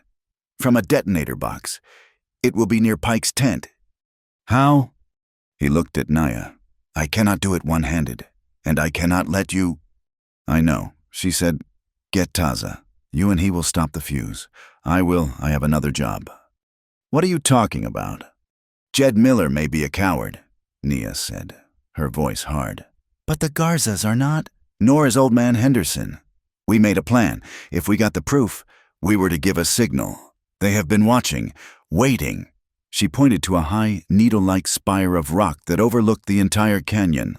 "I am going there. I will set the signal." Jack stared at her. "You did this?" "We did this," she corrected. "Now go." She vanished into the darkness, moving uphill toward the high rock. Jack turned, his own heart pounding. He began a low, painful circle through the rocks, moving toward the guard shanty. He reached it, pressing his back against the rough planks. He could hear the 2 guards inside, talking and passing a bottle. He waited, his good hand on his pistol, his breath held. The door of the shanty burst open. Nia. She moved faster than he could believe. She had circled back, coming at the shanty from the other side, a rock in her hand. She had taken out the first guard as he stepped outside. A single, silent blow. Before the second guard could stand, she was in the doorway. Jack lunged, bringing his pistol down on the second man's head. He crumpled. Inside, a young man was tied to a chair. He was thin, with the same high cheekbones as Nia, his eyes wide with terror and fury. "Nia," he breathed. She was already cutting his ropes with her knife. "Taza, are you hurt?" He shook his head, rubbing his wrists. "They did not feed me, but I am not hurt." He looked at Jack, his eyes full of suspicion. "Who is this?" "The man who saved me," Nia said, pulling him to his feet, "and who we are here to help. Now listen." The reunion was over as fast as it had begun. She grabbed Jack's pistol from the floor where he had dropped it, and took the second guard's gun. She pressed one into her brother's hand. He looked at it, his hand closing around the grip with a familiarity that surprised Jack. She pointed to the dam, the detonator, near the main tent. "You and Jack, stop them. I am going for the signal." She was gone, melting back into the night toward the high spire. Taza looked at Jack. He did not trust him. Jack did not have time to care. "Come on, boy," Jack hissed, and began to move. They slipped through the chaos of the work site, using the noise of the picks and shovels as cover. They saw the tent. Ephraim Pike was standing outside it, shouting orders. Stark was at his side, and on a small, steady table, a wooden box with a T-handle. The detonator. Wires ran from it, snaking up the dam wall to where the crew was tamping the last of the dynamite charges into the rock. "They are going to blow the whole canyon wall," Jack whispered. "Not just stop the water, but move it." Taza saw the wires. He looked at Jack. "Distract them." Before Jack could move, Taza had picked up a stray pickaxe. With a yell, he charged the explosives wagon, which was stacked with remaining crates of dynamite. He swung the pickaxe high. Pike and Stark whirled. Guards shouted. "Get him!" Pike roared, his voice cracking with rage. "Do not let him near the wagon." 3 gunmen ran at Taza, who dodged, feinted, and ran for cover, drawing them away from the detonator. It was a brilliant, suicidal move. Jack used the moment. He lunged for the table, his good hand grabbing his knife. He slashed down, cutting the heavy, insulated wires that led from the box. Stark saw him. He roared, turning back, drawing his pistol. A shot exploded, the bullet whining past Jack's ear. Jack threw himself to the ground, rolling behind a stack of barrels. The gunfight began. It was chaos. Jack was trapped, one-handed, his arm bleeding again. Taza was pinned down behind the wagon, and Pike's men, maybe 6 or 7 of them, were fanning out, their rifles cracking in the pre-dawn light. Jack fired his rifle, the kick jarring his whole body. He missed. He was too weak. He levered another shot, looking for a target. The acoustics in the canyon were strange. The shots echoed, bouncing off the rock walls, making it sound like they were surrounded. He saw a gunman on a ledge above him. Jack fired, not at him, but at the rock face just to his left. The sound of the shot, and the ricochet, echoed back from the man's right. The gunman spun, confused, firing into the darkness. Jack smiled, a grim, bloody expression. He did it again, using the echoes to confuse them, to make their small force seem larger, to make the shooters waste their bullets. Suddenly, a series of small, sharp pops came from the rocks above. Thick, oily clouds of white smoke began to pour down the canyon wall, obscuring the gunman's view, covering Jack and Taza. The smoke was acrid, stinging, and smelled of burning herbs. "Nia, She was up on the ridge, throwing her smoke bombs, covering their position. Through the smoke, Jack saw Ephraim Pike. He was not shooting. He was running, not away, but up the canyon wall, toward the high spire, toward Naya. Jack's heart stopped. He is going after her. He got to his feet, abandoning his cover, and ran, charging up the steep path. Stark saw him and raised his rifle, but Taza, seeing his chance, fired from behind the wagon. The shot went wide, but it made Stark duck, giving Jack the second he needed. He scrambled up the path, his lungs on fire. He reached the high spire. Naya was there, but she was not alone. Pike had her. He had her from behind. One arm locked around her throat, a long skinning knife pressed to her neck. "Stop!" Pike screamed, his face a mask of sweat and fury. "Or I swear I will kill her." Jack froze, 10 feet away. A guard was at Pike's side, holding the detonator box. He had scrambled to reattach the cut wires. "Drop the rifle, Lawson," Pike yelled, "or she dies. And I will still blow this canyon." Jack looked at Nia. Her face was calm, her eyes on him. She was not afraid. She was telling him something. Stay brave. Slowly, his good hand unclenched. He let the Winchester fall from his grasp. It clattered on the rocks. "Good," Pike sneered. "Now, Stark, tell the men to cease fire. We have our leverage." But before Stark could shout, there was a blur of motion. Taza. He had come up the path behind them, silent as a cat. He lunged, not at Pike, but at the guard holding the detonator. He slammed his shoulder into the man, sending him flying. The detonator box tumbled from his grasp, bouncing down the rock face and smashing to pieces on the boulders below. The threat was over. Pike roared, a sound of pure animal rage. He shoved Nia away from him and drew his own pistol. Jack was already moving. He lunged, his good shoulder catching Pike in the chest. The two men went down, rolling in the dirt. Pike's pistol flew from his hand. They scrambled to their feet on the very edge of the newly built dam. Below them, the Red Creek, still dark, gurgled in the canyon. Pike swung a fist. Jack blocked it, the impact jarring his wounded arm. Pain, white and blinding, shot through him. He stumbled. Pike, seeing his advantage, charged, slamming his weight into Jack, trying to push him over the edge. Jack's boot slipped on the loose gravel. He went down, his legs sliding over the edge. He was falling. He grabbed at the raw earth, his good hand catching a loose tangle of roots. He was dangling, 50 feet above the creek, his arm screaming, his grip failing. Pike stood over him, laughing, his chest heaving. He raised his heavy boot to stomp on Jack's hand. "No." It was Nia's voice. Pike turned. She was standing there, a coil of rope in her hand, one of the lines from the work site. Before he could react, she swung it, not at him, at Jack. The loop landed perfectly, just over his good arm. "Hold on!" she yelled. The symmetry of it hit Jack with the force of a physical blow. The water below, the hand reaching out, the rope. 20 years vanished in an instant. He was her. She was him. He locked his grip on the rope.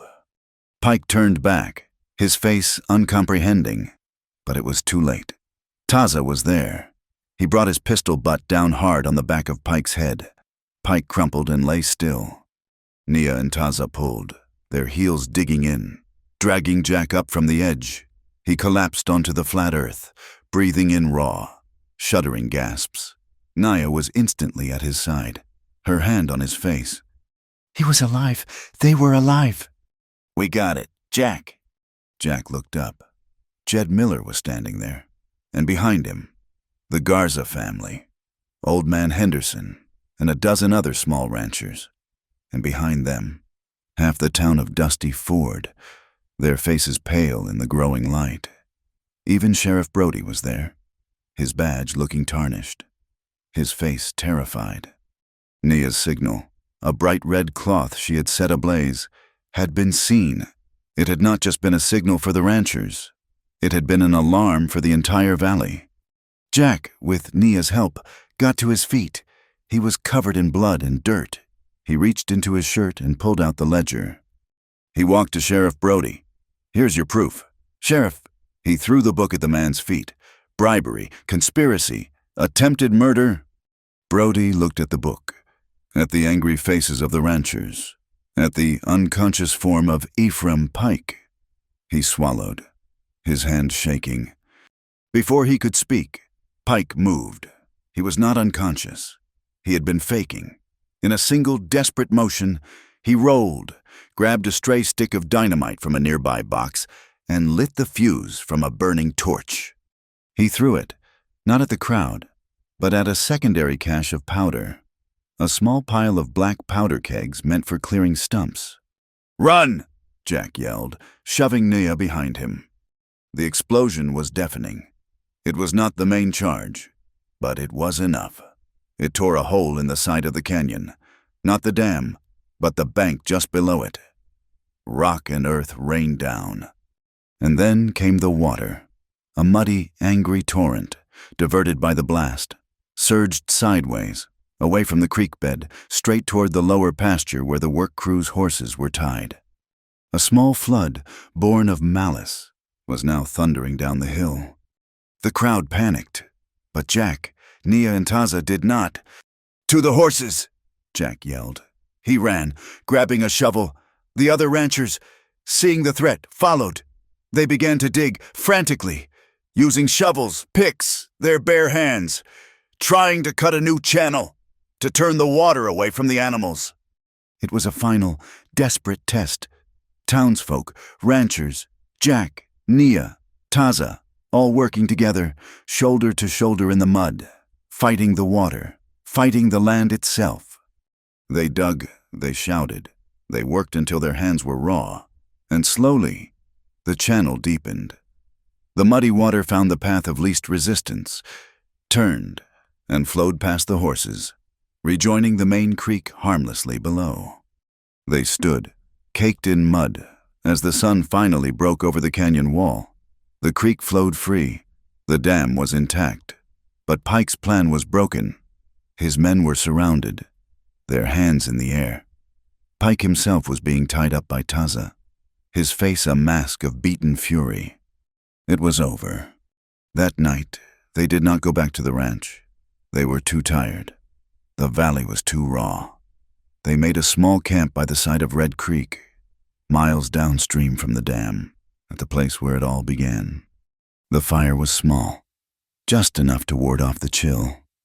Taza and the other ranchers were with the sheriff, taking Pike and his men to the jail.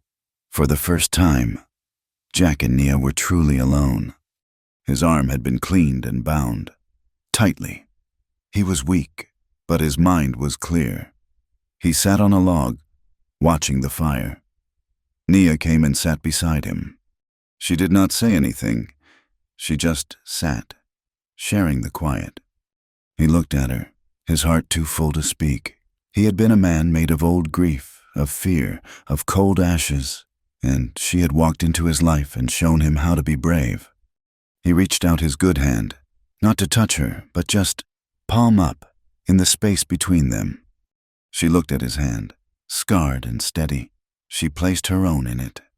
He closed his fingers, gently. He drew her closer. He had no words for what he felt. It was not just gratitude or desire, it was recognition. It was the feeling of a man who had been wandering in the wilderness for 20 years, finally finding his way home.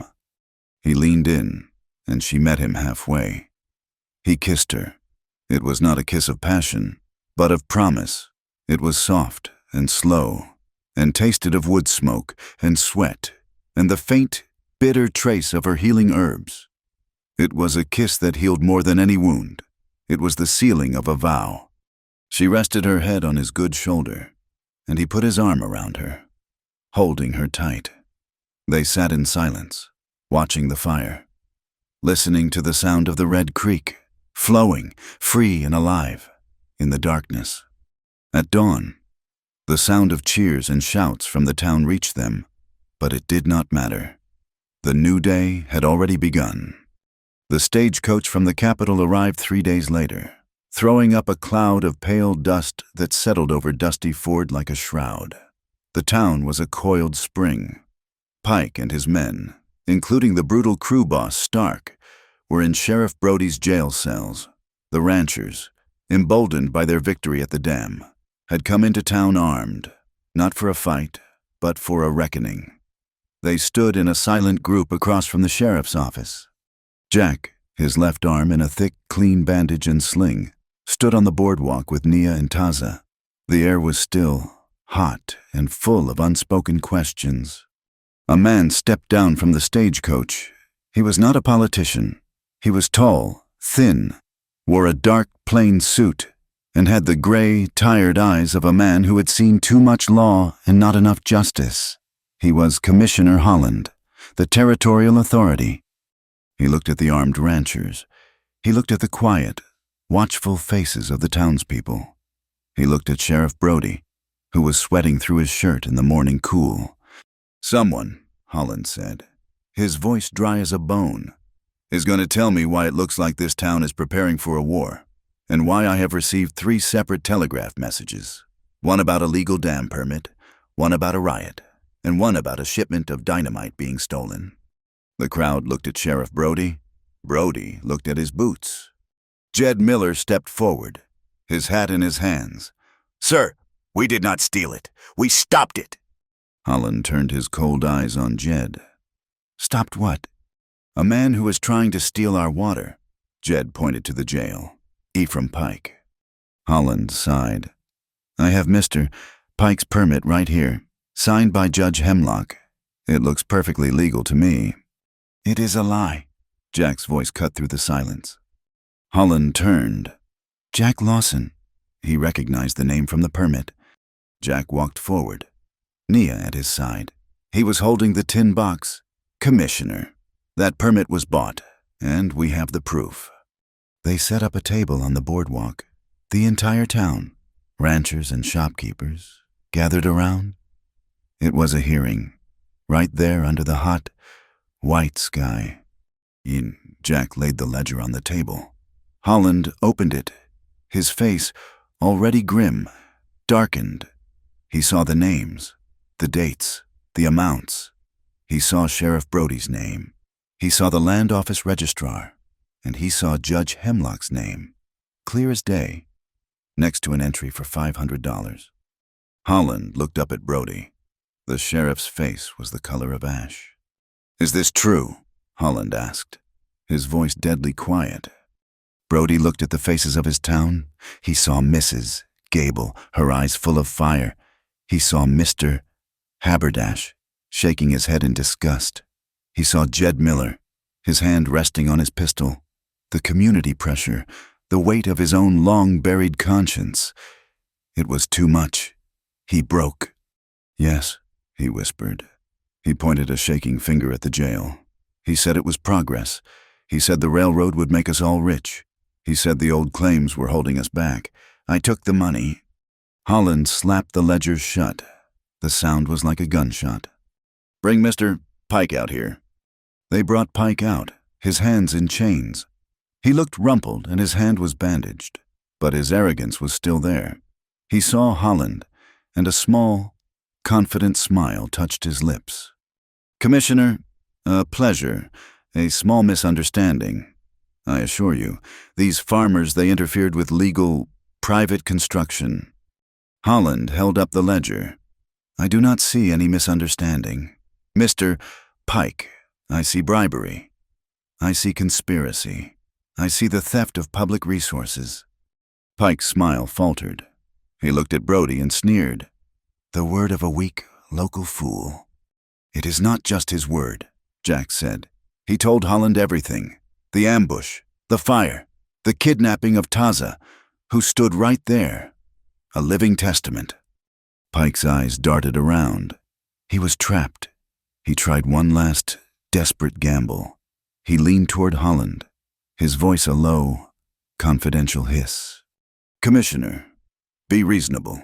My associates in the capital, they understand progress. A man like you, a man who can see the future $10,000 in gold.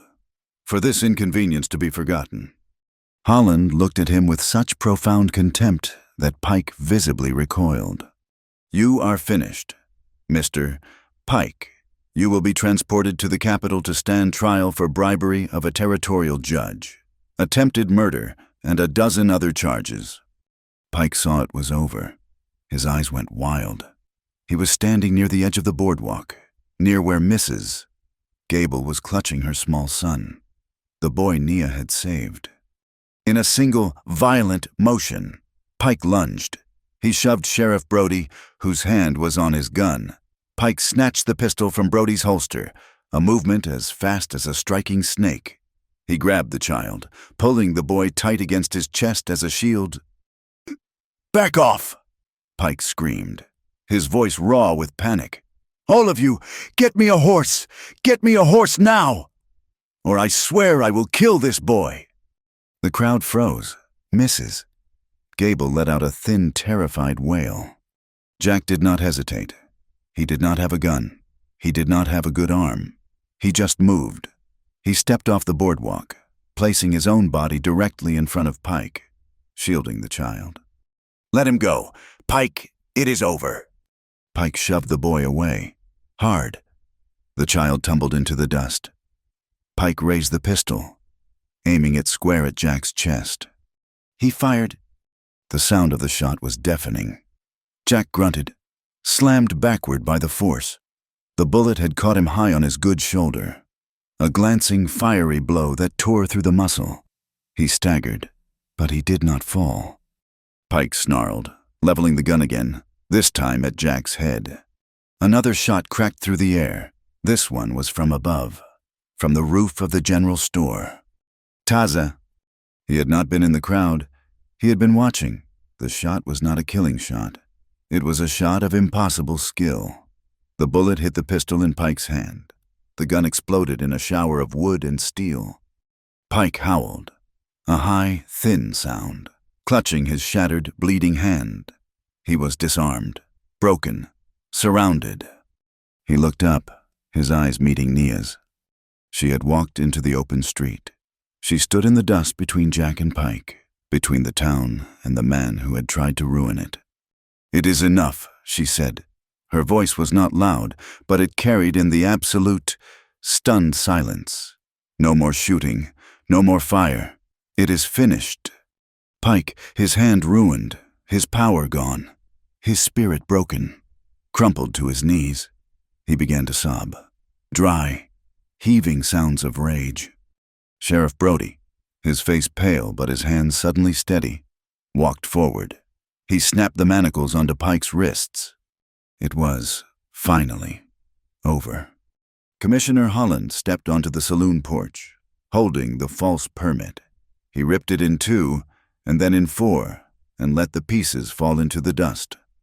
"By the authority of the United States territory, this dam is hereby declared illegal. All work is stopped."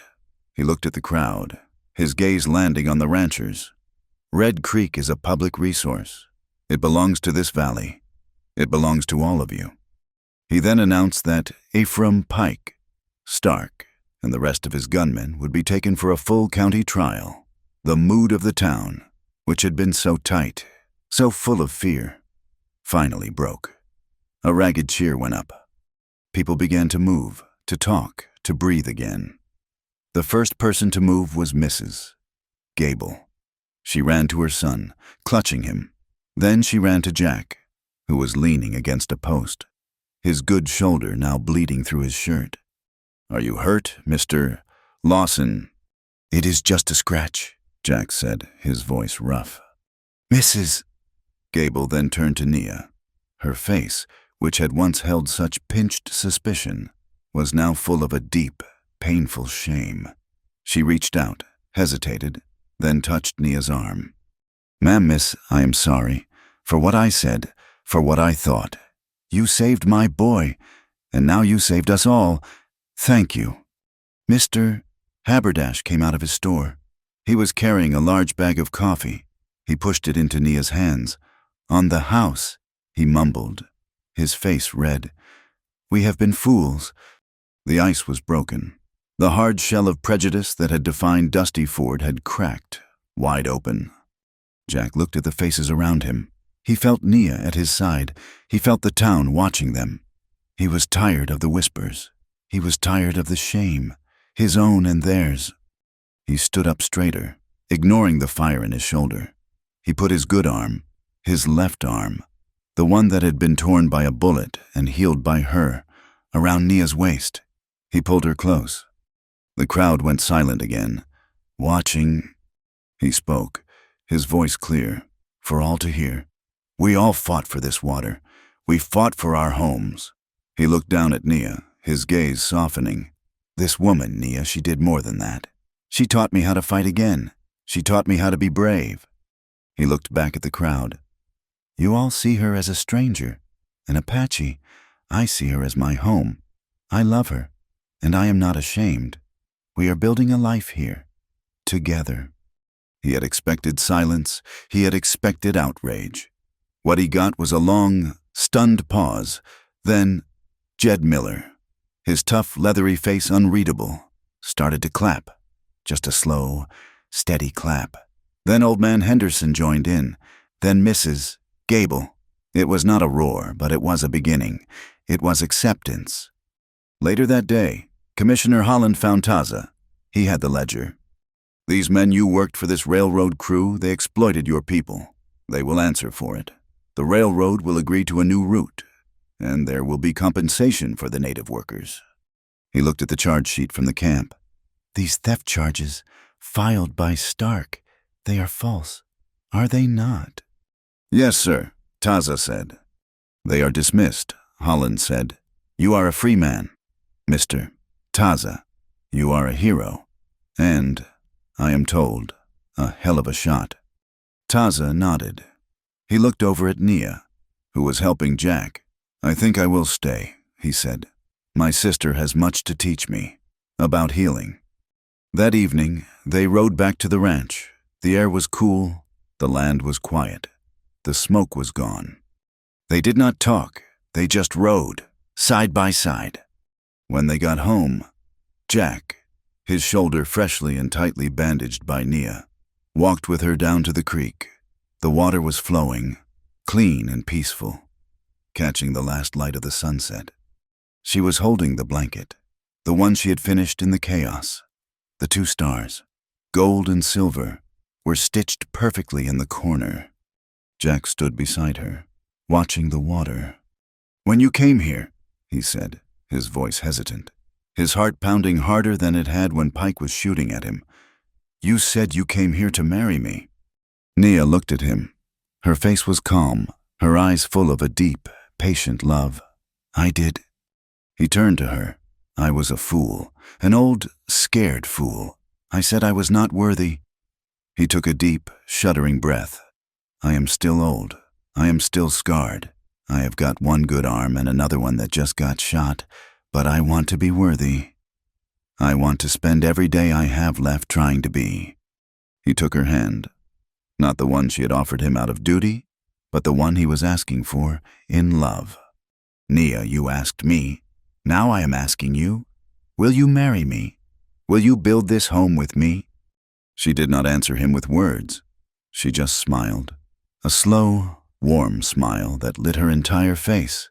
She unfolded the blanket, the story of the wind and the water and the 2 stars, and she draped it over his shoulders, and then over her own, pulling him close under its warmth. I have been your wife, she whispered, since I first saw you by this water. Yes, I will marry you. Jack Lawson, yes. They did not have a church wedding. There was no stained glass, no polished organ, no preacher thundering about scripture. The man who had spoken of darkness and strange unions was not invited. Instead, they were married a week later, under the high, open sky, on the land they had fought for. They stood near the bank of the Red Creek, just a stone's throw from the house. A large, clean fire burned in the outdoor hearth, the one Jack had built with his own hands years ago. The smoke, smelling of mesquite, rose in a straight, peaceful column into the bright blue air. They came, not the whole town, but the ones who had found their own courage. Jed Miller came, wearing a string tie and a face scrubbed clean, looking profoundly uncomfortable and profoundly sincere. The Garza family came, their 3 children already chasing lizards by the creek. Mr. Haberdash arrived, carrying a large burlap sack of his best coffee, which he presented to Jack with a stiff, formal bow. And Mrs. Gable came. She walked up to the ranch house, holding her small son by the hand. She carried a basket covered with a clean cloth. She did not go to Jack. She went to Nia, who was standing by the porch. Mrs. Gable's face was still pinched, but no longer with suspicion. It was tight with an emotion Jack recognized as shame, a powerful, humbling force. She began, her voice small. I brought cornbread. It is my mother's recipe. It is all I know how to do. She held out the basket. Her eyes met Nia's. Thank you, for my son. Nia took the basket. Her gaze was not triumphant. It was not forgiving, for there was nothing to forgive. It was simply open. She nodded. We will share it. It smells like a good home. The tension in Mrs. Gable's shoulders broke, and for the first time she smiled a real, genuine smile. Taza stood near the fire.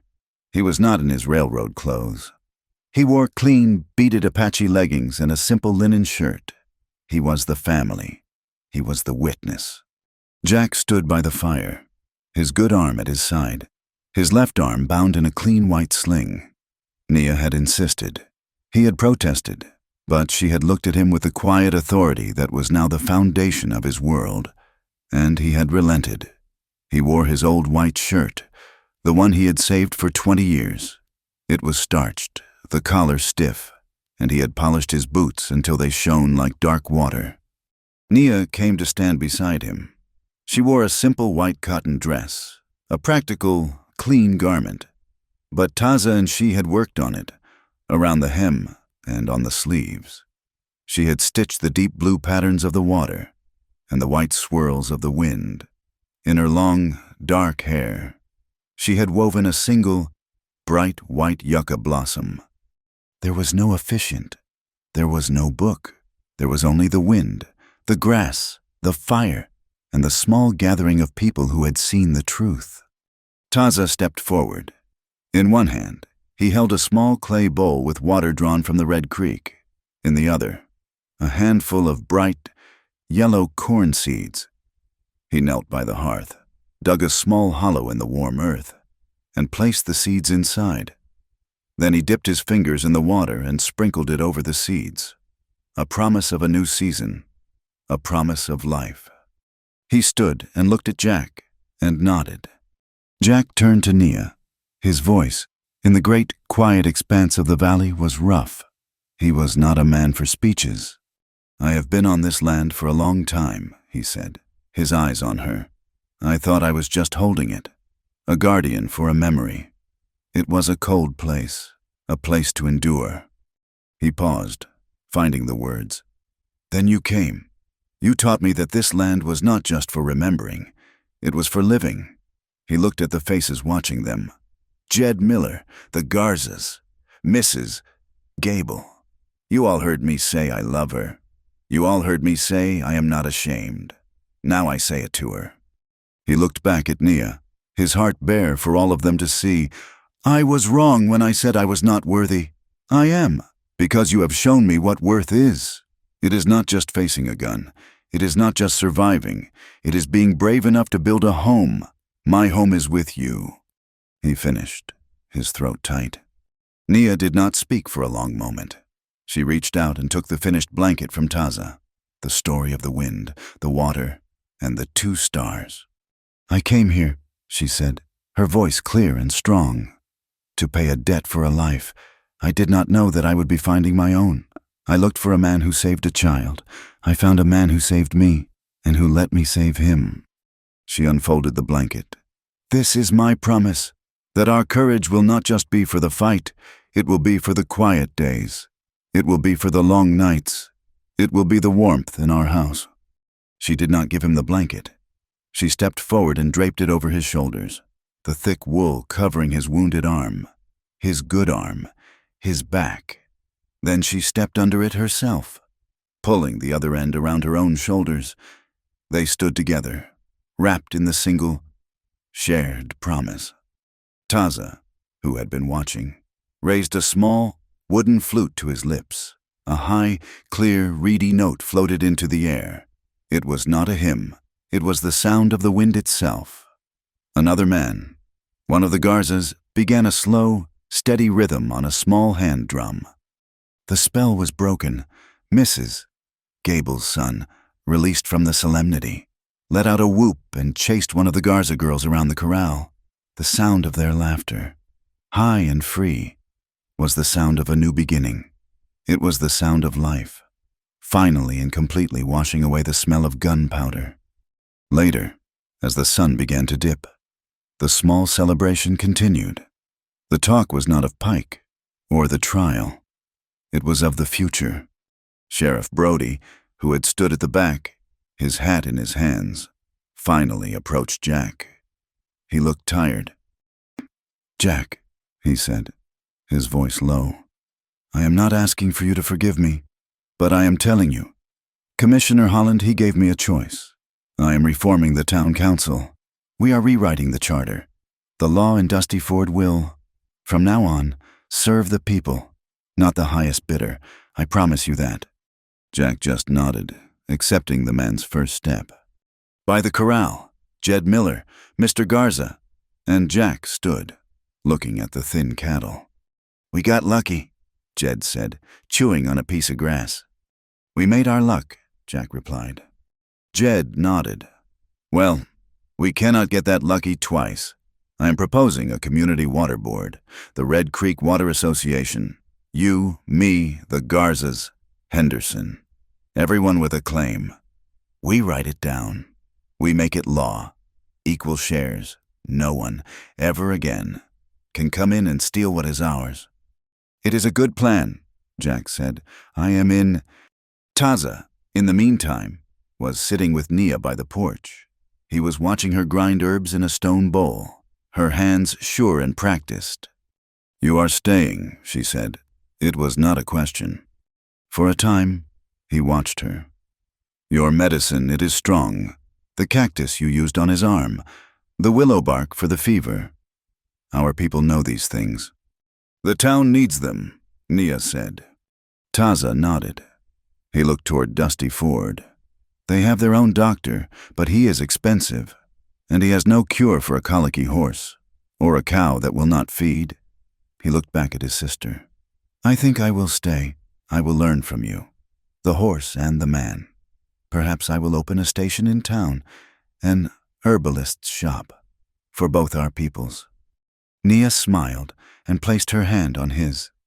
"It is a good path." As the purple twilight settled, the guests began to leave. They left in twos and threes, their voices warm in the cool air, calling their goodbyes. The ranch was quiet again. Jack and Nia sat on the porch, in the old rocking chair. The finished blanket was spread across both their laps. The fire in the hearth was a low, glowing bed of red embers. The air smelled of wood smoke and the sweet cornbread Mrs. Gable had brought. They sat for a long time, not speaking. There was nothing that needed to be said. The silence was full, and warm, and safe. After a while, Jack pointed with his good hand to the sky, which was now a deep, dark velvet, pierced with 1,000,000 stars. "Look," he whispered. High above the dark ridge, 2 stars burned, brighter than the others, right next to each other. Nia traced the 2 stars stitched on the blanket, the gold and the silver. "They are there," she said, her voice a soft breath in the night. "Our stars." She leaned her head against his good shoulder. He felt the weight of her, the warmth of her, and knew, with an absolute certainty, that his life had not ended 20 years ago. It had just been waiting. A few days later, they rode into Dusty Ford for supplies. They rode side by side, his sorrel and her pinto, their pace easy. As they came down the main street, the town stopped. People came to their doors. But the whispers were gone. Mr. Haberdash, sweeping his boardwalk, stopped and raised a hand in a clear, open greeting. Mrs. Gable, her son on her hip, nodded to them, a real warm smile on her face. Jack Lawson, the broken, lonely man, sat tall in his saddle. He looked at the town that had judged him, and he felt no anger, no shame. He reached out, his good hand finding his wife's, and they rode on, together. The first spring after the wedding was a season of digging. Jack's arm, though scarred, had healed strong, thanks to Nia's relentless care.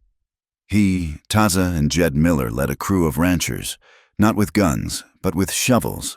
They dug new irrigation ditches, clean, sensible channels that led from the Red Creek, fairly dividing the water according to the new agreement. The work was hard, sweating under the sun, but it was shared. The laughter and curses of men working together replaced the silence of suspicion. Summer came, and the drought held. The sky was a pale, hot brass, day after day, but the panic was gone. The Red Creek Water Association met once a week, in the shade of the cottonwoods. They managed the flow, each rancher taking their turn, ensuring no one went dry. The creek, once a symbol of conflict, became the heart of the community. On hot afternoons, the children of the valley, led by the Gable boy, would gather at the wide, slow bend below Jack's ranch.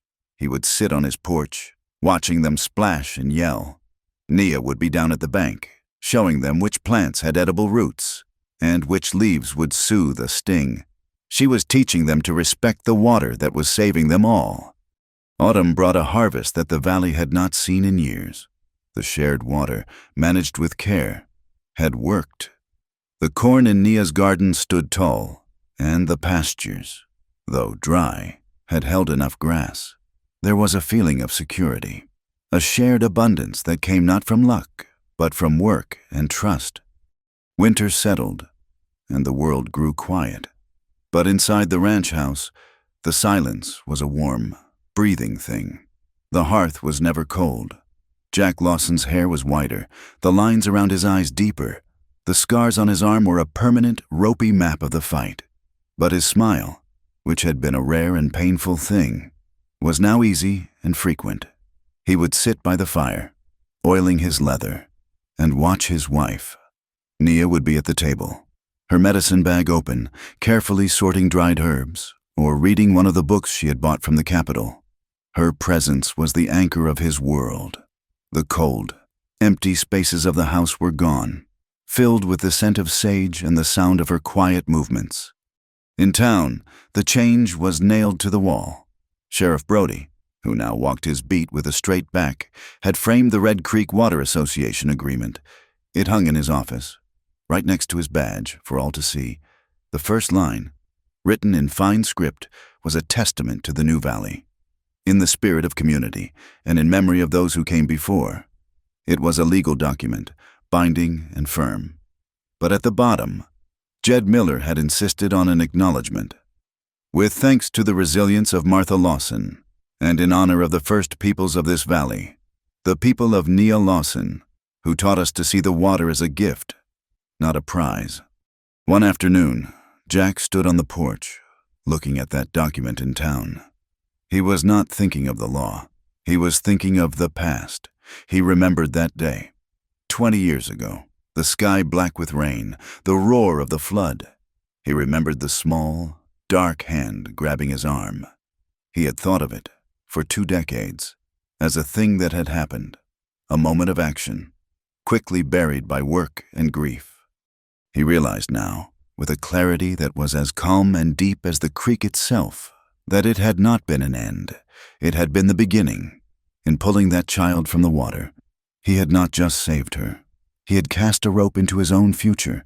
He had, in that one moment, saved himself. It had just taken 20 years for the rope to pull him to shore. He was not afraid of the happiness he felt. It was not a fragile thing to be protected. It was a solid, living thing he had earned. The message of that bravery spread.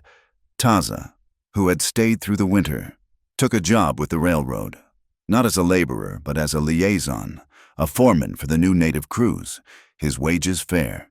his position respected.